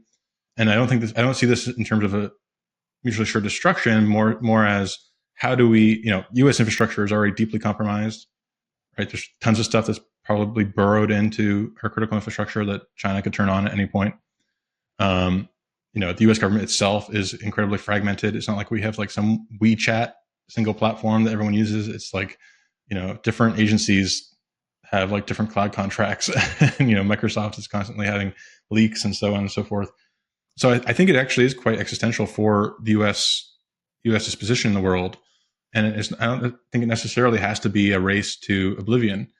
It's a race to getting to a point where we can credibly defend ourselves against oblivion and have a degree of deterrence, both technologically and through our economic strength. And I look at the political actors in the world right now, and there's only one group that are actually sort of talking about this in a way that seems sort of like at least proportional to what's coming down the line. And again, like I would beg to differ on your characterization of who's been more hawkish on China. Like in some ways, I think the Biden administration has been much more escalatory vis-a-vis China, whether, from Nancy Pelosi visiting Taiwan to the chip export controls, which I support. But we're sort of at a nadir in terms of our diplomatic relations with China, and that actually took place under Biden, not Trump. Trump cared about tariffs. He wanted a fair trade deal. He didn't really care a whole lot about human rights. And he said he had a lot of respect for Xi, and right, he brokered a peace with North Korea. Right, like he's like best buddies with Kim Jong-un. And so there's lots of ways I think a Trump administration on foreign policy could actually surprise us on the upside, while still maintaining, a America first posture. I'd be interested to hear more of your take on the chip ban. I've never been sold on that policy, and I would say I'm broadly a China dove and quite, just under, I feel like the case has not been made really that this is something that we need to do. I would totally agree. The chip ban is like very escalatory, and I'm not sure. It doesn't feel like the case has been made that it's actually going to help us. It feels to me like we sort of said, this is like the one bipartisan thing, right? This is the sad reality in my view, that the one thing that the two parties can agree on is that we need to stick it to China at every turn. And, to what end really, right? Like, it seems like there is some sort of assumption in there that we're going to achieve some sort of kind of weaponized, dominance. Because if it's just about a productivity boom, then they can have some productivity boom too, right? Why do we need to cut them off of the productivity boom? Like when you think about that from China's perspective, to me, it seems that they can only interpret this as these guys will, do anything to stop our rise. And they're probably trying to create, strategic military dominance that we, can never come back from. But at worst, they're just trying to stop our, mundane application of development and application of AI, and that's also like a shitty thing to do if it's all kind of benign. Is there a story about this that makes sense that isn't predicated on the Leopold sort of narrative that we're going to use and there's talk about it, there's a lot of chapters in that story, right? And they're not supposed to be playing out over that long of a time. It's like, we're going to first, use our little lead to solve alignment. And then once we have this, then we can finally talk to China and have a nice conversation with them. And I'm just kind of like, maybe we could start having a nice conversation now. Maybe we could start building some trust. This is another issue where it's like, do I want to play the card of, yeah, we could, de-escalate with China now, but really it'll be better if we keep the tensions high. And then later, when the pressure's at its highest, that's when we'll have like this great, moment of reconciliation with China. That doesn't sound that great. I'd much rather like pick up some wins along the way. But what would be your sort of non-made case for the chip ban? Well, I view this as just securing American standard setting capacity over AI, right? Like the fact that we're 90 something, something like 90% of cloud infrastructure, and NVIDIA is a US company, it gives us enormous leverage over how AI governance gets actually implemented, right, at the compute layer.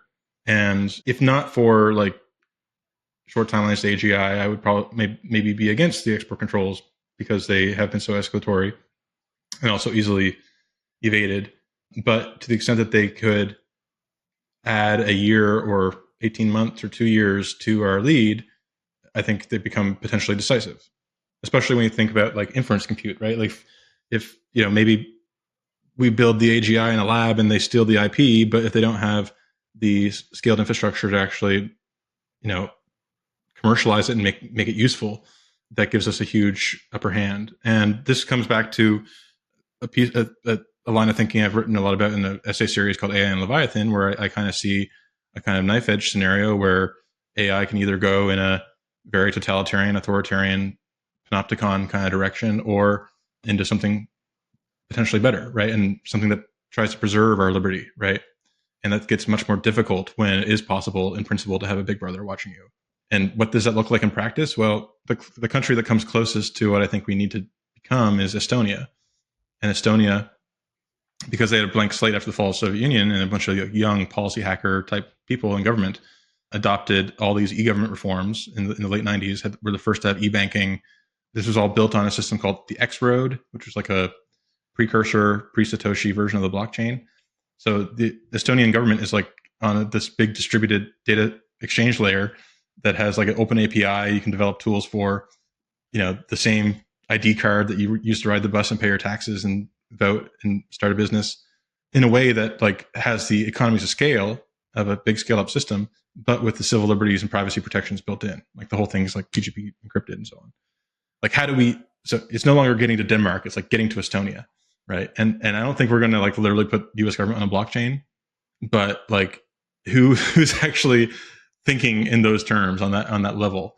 And they tend to be on the more libertarian right. They tend to be like the Balaji type people. And, that comes with a lot of baggage, right? Because, Balaji might be great on the FDA, but he's totally zany ideas on like the Federal Reserve. And you can say that about like a lot of different actors on that side. And this is why it becomes a high variance play. And I'm not saying this is dispositive. I'm saying that it's the gamble that's on the table. We're, in the kind of political system we have like the turd or the douchebag, right? And we need to assess expected values over those two options. And one has a much higher variance, but I think a low variance incrementalist approach is the default, right? And the default path, if you look at the stars, according to Fermi's paradox, is not a viable path. We need something that sort of takes us off that default. Yeah, I would love to see something. I mean, I think I'm still inclined to fold this hand on this particular gamble and wait for somebody that I think I can actually trust. On the chip ban for a second more, I don't know if I quite find the standard setting argument compelling. And I'll try a different argument out on you. I don't know if I necessarily believe this argument. I broadly am like very uncertain about a lot of these things.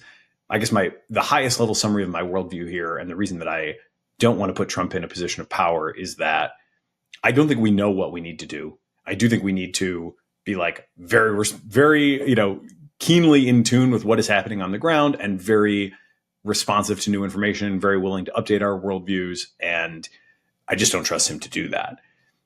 And even if he has good people around him, I don't trust him to listen to those people.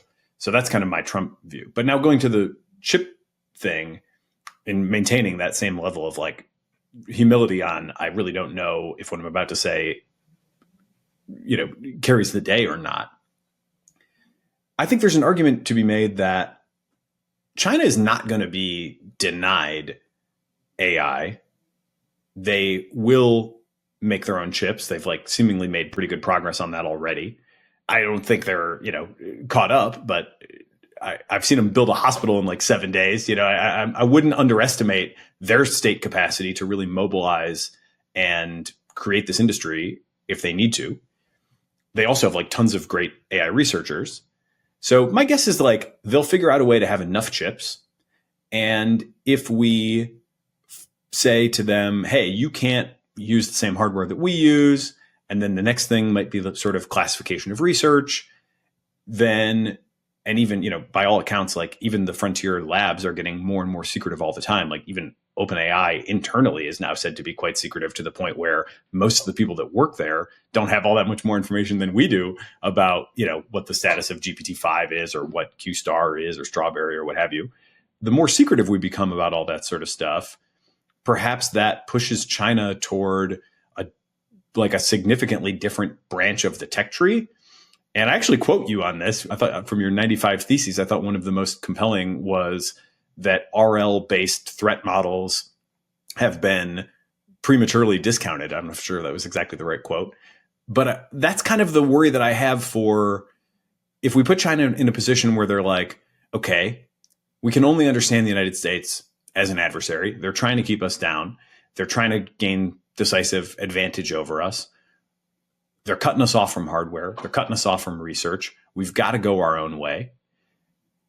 Who's to say that they don't spin up enough compute to pursue some like RL-based killer bot scenario? Reward is all you need. And then, then we're like, we're back to screwed again, right? Because, and did we really set standards in that case? I would say that on the contrary, we sort of balkanize. Right now we're still in this miraculously. We're still in a zone where I see US-China papers every week, and it's often Microsoft, but it can be other things too, where we have leading minds across the US-China divide working on AI technology together. And it seems like we're going to end that. This trajectory is like, we're going to cut them off. They're going to have to go their own way. They will go their own way. Who knows what comes out of that?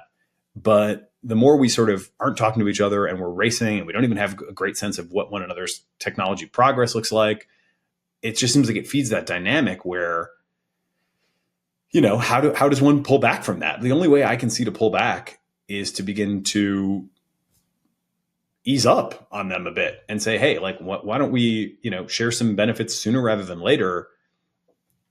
Let's maybe try to stay on the same tech tree. Like that would, if we were really all inclined to take AI risks seriously, one shared global tech tree that we can all kind of be on and understand. And like the fact that LLMs have a decent understanding of human values, relative to I know you understand this from that one, like 9-word sentence, the LLMs that we have, for all their flaws, like I can have a very sophisticated conversation with Claude about any number of ethical quandaries. And I would say it's more ethical than most people that I know.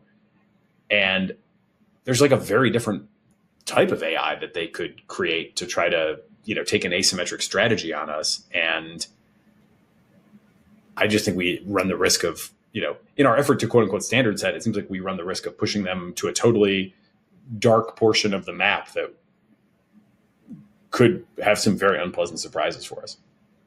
I'm, again, not super confident in all that. I like export controls partly because they're kind of robust to many different worlds, right? And we don't know what the final architecture will be for AGI, but my expectation is that it will still benefit from accelerated computing and scale. And if you want to have many AGIs that are revolutionizing the economy, you need lots of inference compute on top of that, right?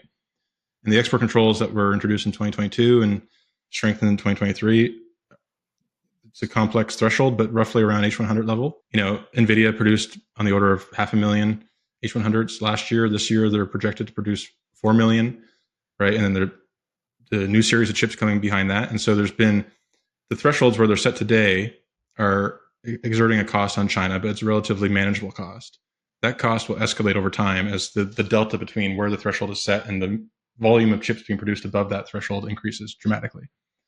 And so they're ramping up their efforts around smuggling and so on and so forth. So, a big part of state capacity here is like investing in the Bureau of Industry and Security, which enforces export controls. So they actually have the capacity to monitor supply chains and clamp down on smuggling and identify new Chinese entities and add them to the list and so on and so forth. But I do think that the export controls are really binding, and they're binding regardless of what, if you take a more RL approach or transformer-based approach or whatever the case may be, it's all going to need hardware.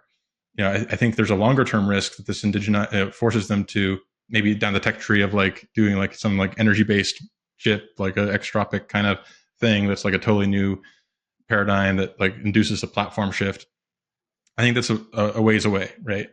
The Semiconductor Manufacturing Industrial Corporation, SMIC, the China state chip national champion, I think broke ground in like 2000, right? So they've been working on this for like 24 years, and they have not only have they not caught up, I think they're still at least like a decade behind. That's my impression. They have made progress with the 7-nanometer chip with Huawei that was basically repurposing old semiconductor manufacturing equipment. And so they're really, that was impressive, but they were really squeezing, the juice out of like existing equipment, and they're now completely cut off from like newest stuff. And those controls could go even further because ASML is still servicing their equipment, and that equipment breaks all the time, right? And so I think it's much harder to just like indigenize your own chip production, especially at the frontier. It's probably one of the hardest things any country could ever do. They've been trying to do it with chips. They've been trying to do it with wide body airplanes, and they've failed on both accounts. So I'm not so worried about like inducing a search down some dark part of the phase space, at least on that dimension. And especially when we're talking about like potential transitions in the next 5, 6, 7 years, maybe anything that pushes that lead out, I think redounds to the US, just to give us at least some breathing room, partly because our political process moves so much slower. So, going back to like the question about diplomacy and having olive branches and like collaborations, I'm all for that.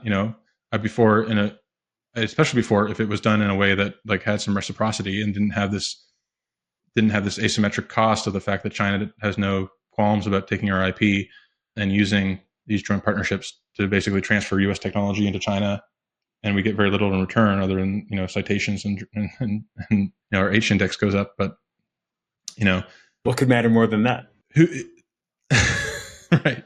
But the question, like, who could actually broker that?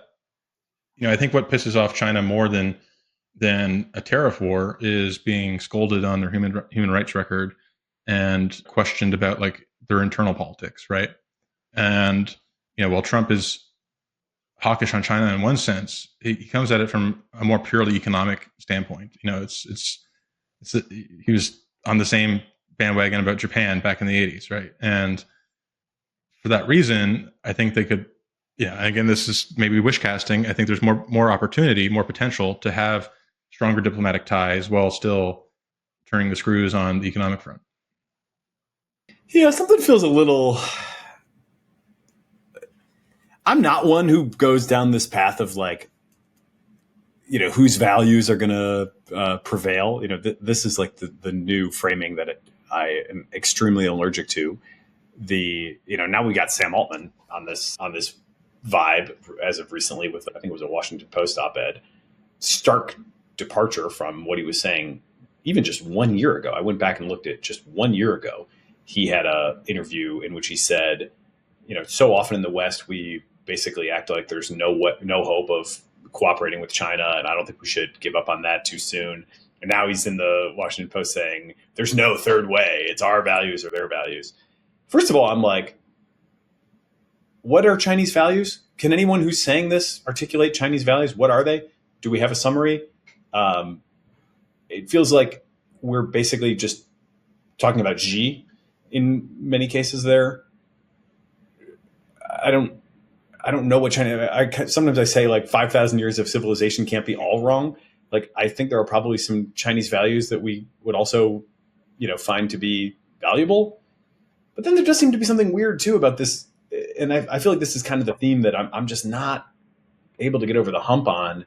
Is that somehow it's this big contest of values between our values, their values. We're the good guys, they're the bad guys. We're for freedom, they're for not freedom. But then we've talked ourselves into this position where Trump, because he's not going to push them on values, can actually do a better job of somehow getting to something good, where I'm like, I don't know. It all seems very bank shotty to me. If we actually believe that our values are better than their values, then why don't we just that's all we get though.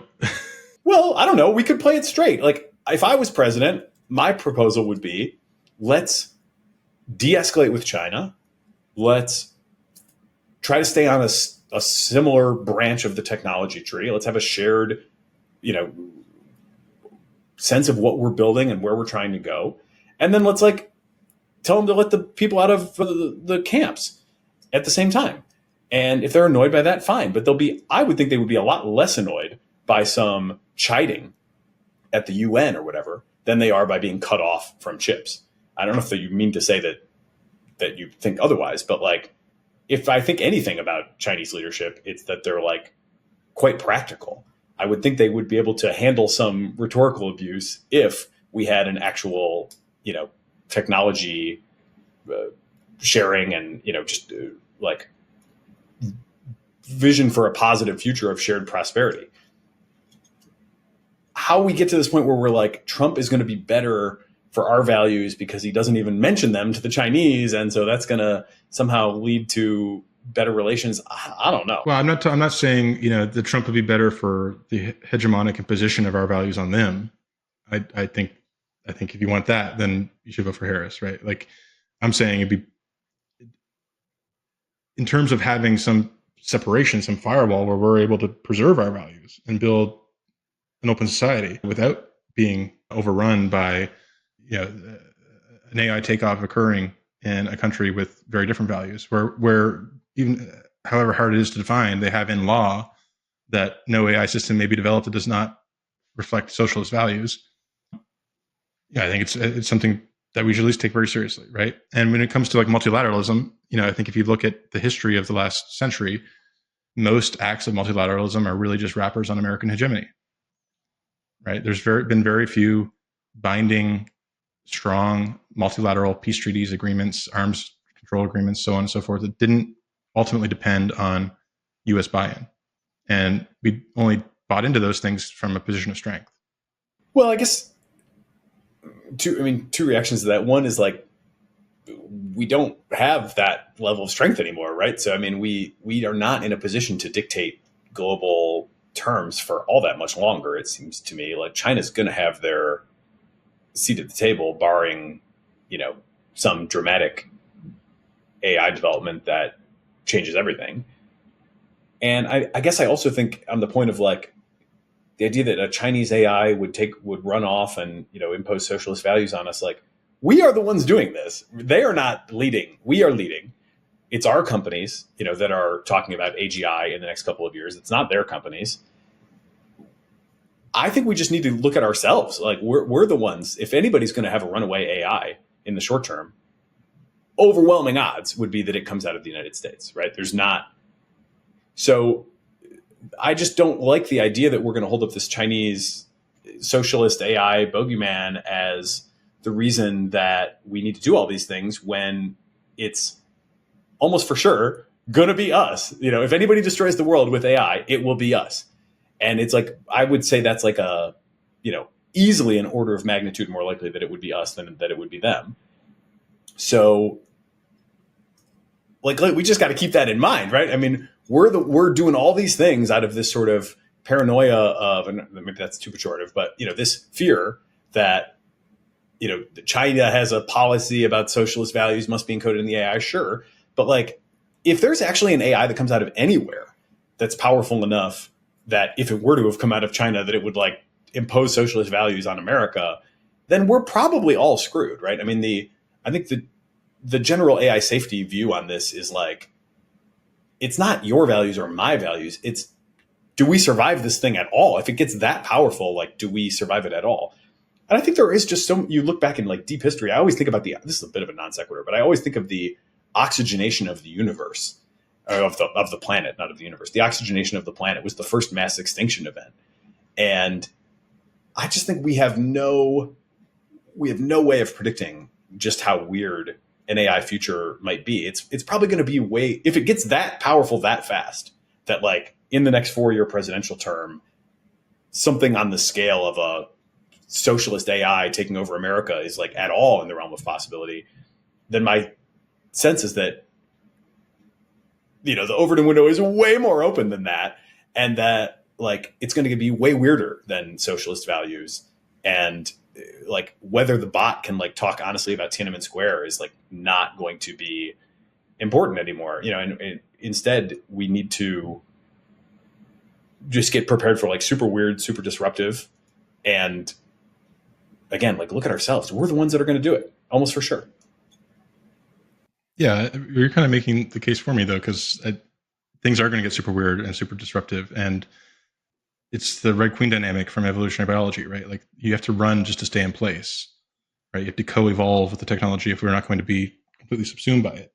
And that gets back to the discussion around institutions, going to the question of like, my picture of the world is not that like some hegemonic Chinese superintelligence takes over the world. I think that's maybe a little more fanciful than what I have in mind. I think more in terms of just raw economic power and, using that power to then establish some kind of new world order that is, consistent with federated, views of like how to run their society. That's more or less what the history of the 20th century was. And an AI could be that that fulcrum for that prowess. And I totally agree. If it is possible that we could train a like world destroying model on a single GPU, then we're damned anyways. Either way, like, but if there's a possible world where we could have, location verification or other kinds of like kill switches on GPU hardware that we have a de facto monopoly over, and cloud infrastructure that has to run these systems due to their scale that has our governance standards within them, then we could potentially even export that technology to the global south and provide services that respect liberties and freedoms in a way that, like, by default, we wouldn't do because most of their telecom infrastructure is Huawei, right? So, yeah, in my own piece on the Manhattan Project for AI, I proposed, less a proposal and more what I think is going to be a kind of inevitability is a kind of joint venture between the major labs and the U.S. government, because the U.S. government is not going to do this on its own. But if there is a risk that like super intelligence gets developed in the lab and is like super, super powerful, super duper AI, right? Then I think it's imperative that be done within some kind of democratic structure, right? We don't want OpenAI to become a sovereign citizen and to be a total new source of sovereign power vis-a-vis the state. And you start to see this a little bit already. OpenAI has announced that they're working with Los Alamos, of all places, on red teaming their models. Anthropic already has deep relationships with the national security establishment.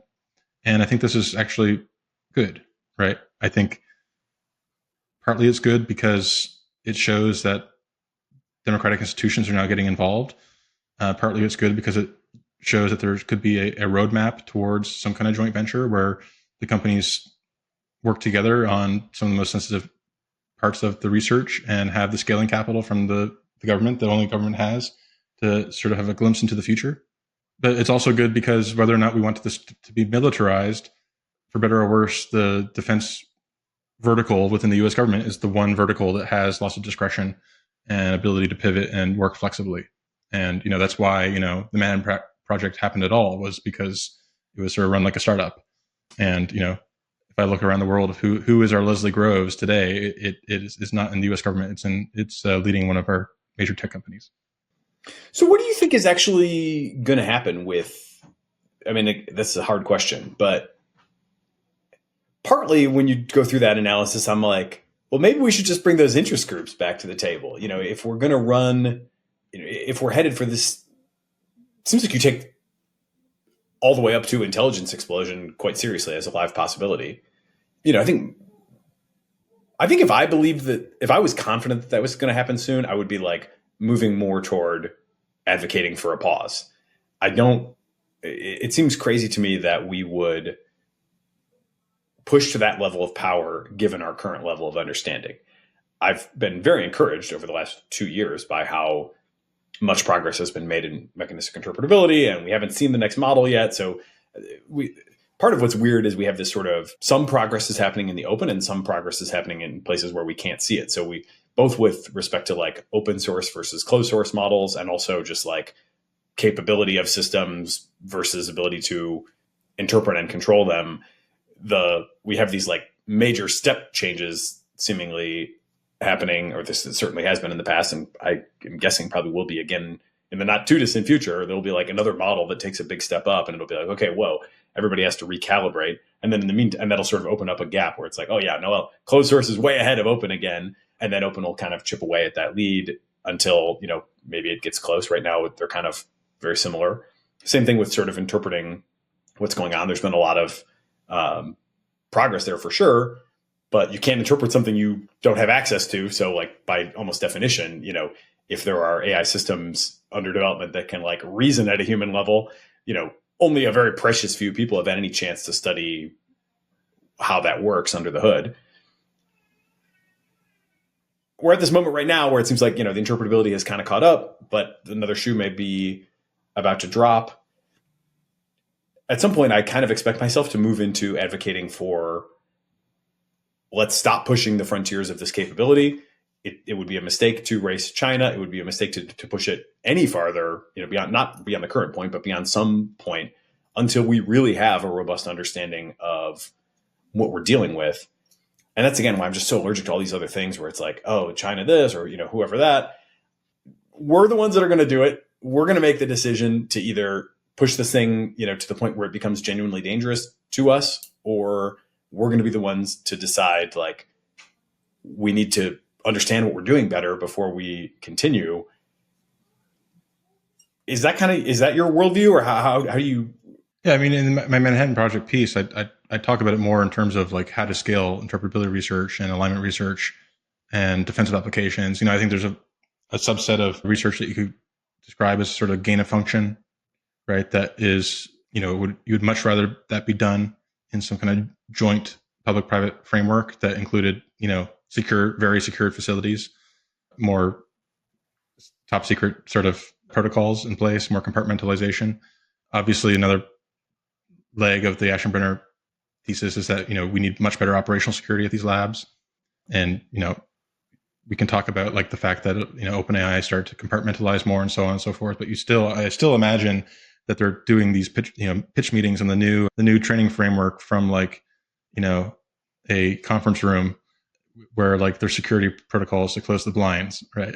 And so there's still a lot more to be done there. And I think that to do that, you have to start imagining worlds where, and to coordinate a pause in the first place, where the labs come together, like the big three, and agree to work jointly, and are, given some safe harbor from antitrust considerations and so on, and given access to the scaling capital to actually see into the future. And I really think this is where, there's a Yudkowsky view that like scale is all you need, to the point where like simply scaling up a model, the N+1 model could like spontaneously learn to like, wiggle its ionic bonds and like escape from the computer somehow. And I don't buy into those sort of more hard takeoff scenarios, but I do think there are worlds where we could trip into some kind of like self-play mechanism or some other super scalable approach that immediately reaps the benefits of the scale we already have, and will be scary powerful, right? And again, I'd rather that if that is like the warning shot that leads us to pause, a pause will be much easier to coordinate if companies are already working together and in some kind of formal structure, and have some kind of blessing from the Defense Department, right? The U.S. Defense Department spends $1 billion a year on directed energy weapons, and I don't think we've ever actually used them. These are like big microwave guns. Their main output has been to like generate conspiracy theories about Havana syndrome and so on. So like we pour billions of dollars into like boondoggles that don't go nowhere. Like we could surely spend equivalent sums of money on a major alignment and sort of peering into the future effort to try to understand where this technology is going. Because if you can scale if you can scale the $100 billion model, you get some glimpse of what will be possible in a decade for much less, right? And that is only something that nation states can do. So the argument there is peering into the future. Yeah, I mean, I would feel a lot better about that plan with a genuine, very stable genius at the top of the chain of command. It's like, who does this work and how competent they are, and what is influencing their decisions, and whether they have the courage to call a halt or to blow the whistle. So I think so much depends on that sort of thing, and I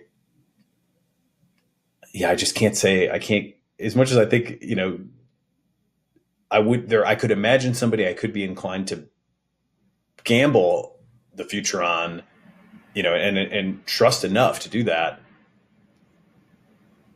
It's like, this is maybe the would be like at the very bottom of my, global power rankings of people that I would probably bet on Xi first, honestly.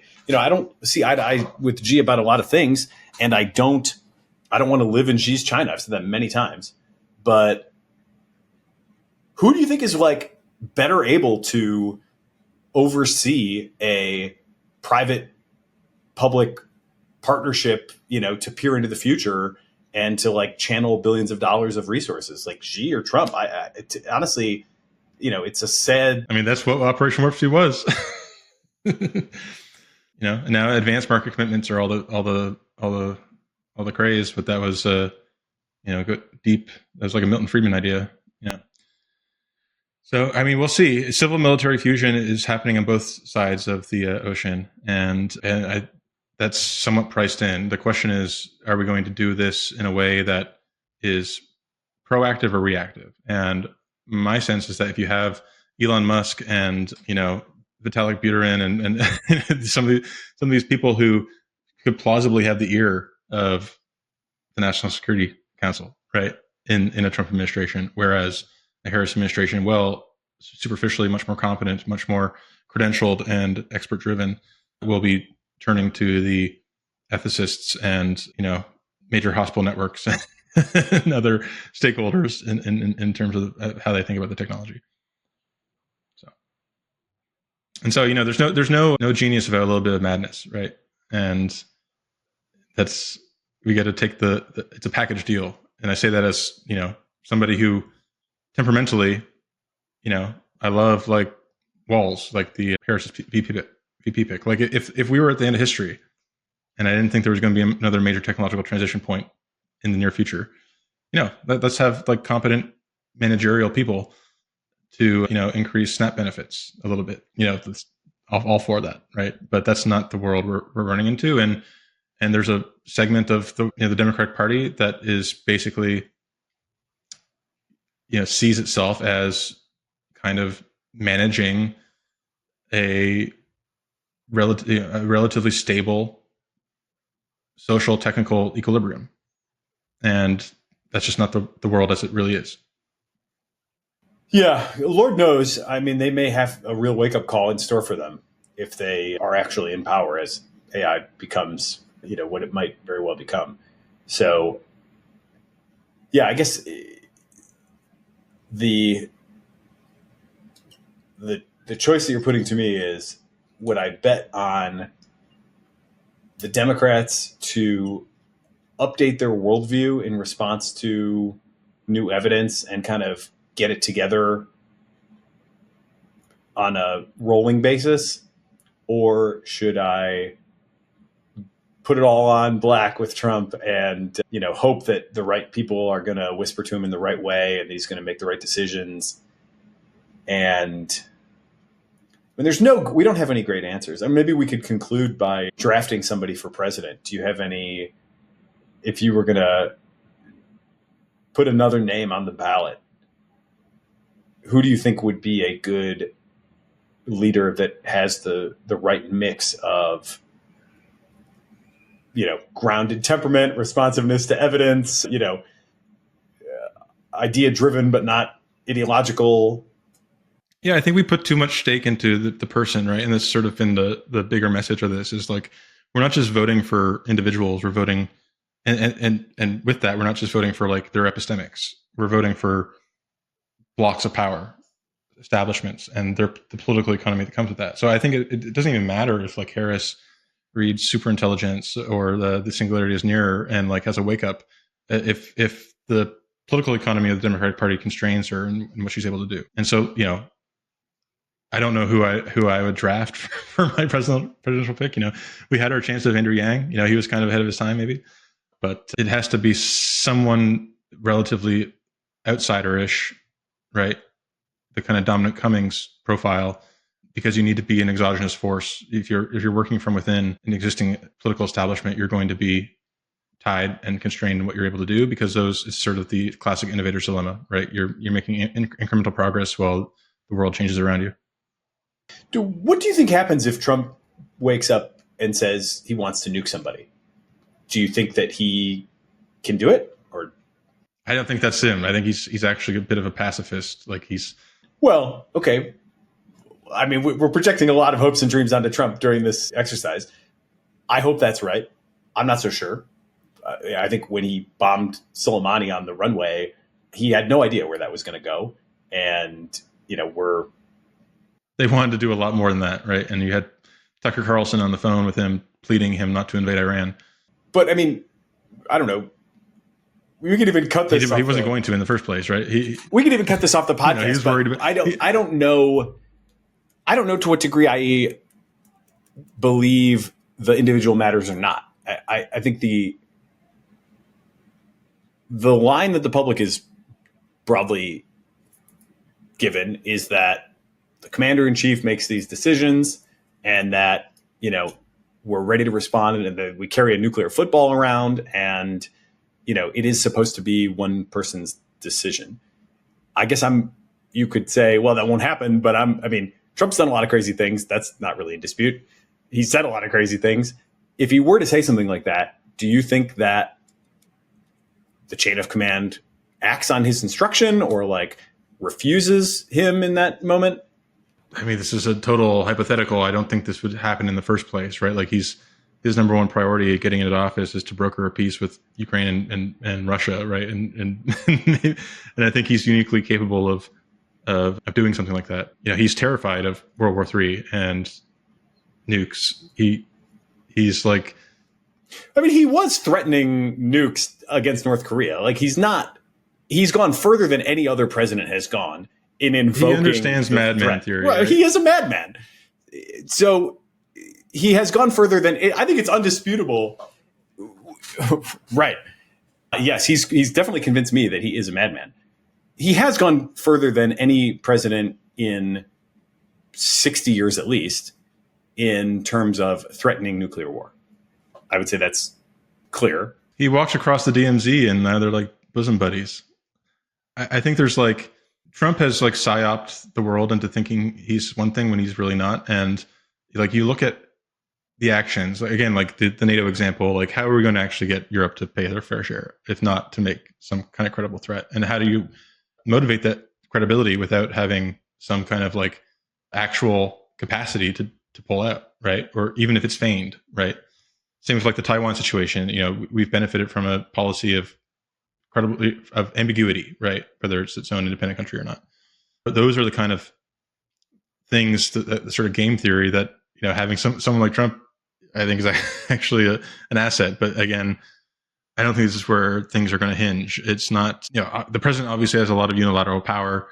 Individual decisions made by a president can reshape the world order. On AI policy in particular, I think it's going to come down to more how things are delegated. And if you had to appoint a colonel in a moment of crisis, who would that be, type of thing? And what sort of broad social base are you drawing on? Are you drawing from a bunch of ethicists and sociologists and union representatives, or people who actually know the technology and know how to scale large organizations and large responses? Trump's CTO, Kratsios, is now head of policy at Scale, right? He ran his OSTP. Like these are very, very smart, capable people who I think are below the fray in terms of what you see on like CNN, right? You don't hear this level of granularity and how the Trump administration the last time around actually operated. And it was much more rational than sort of met the eye, and that was partly Trump's own fault that didn't get communicated, because he was, again, telling people to drink bleach and like mired in lawsuits. But look at what he did in spite of that. I do want to be mindful of time. This has been a great discussion, but maybe Nathan will give you the last word, and we'll wrap on that. Boy, how to land this plane after all this. There are 2 pills before you. I'm inclined to gamble at some point. I think that there is a strong case, and I've been one to make it, in years past. I've only kind of stopped making it because of the current crop of leaders of the Republican Party. I buy a lot of the analysis that we're not going to handle a technology revolution by calling in union leaders, from every different sector to ask what they think should be done about it. I definitely buy that. I think it's undeniable that we need a reform of, many parts of government. It seems like you do need somebody who has some sort of independent power base, to do that. It can't just be or it seems unlikely that it would be a total creature of the machine that can affect those sorts of big changes. So I do buy a lot of the overall story that you're telling. And I think for me, it ultimately does come down to, do I want to bet on this now? And we don't have full control of the timing. I've said to people in the past, I'm sorry that the timing of the AI revolution is inconvenient for you. So, I can't move that timeline, but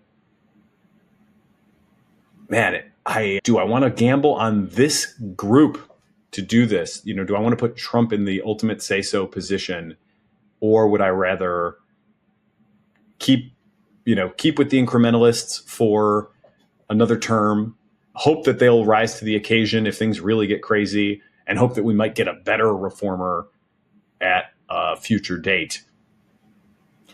I can't get myself to want to bet on Trump.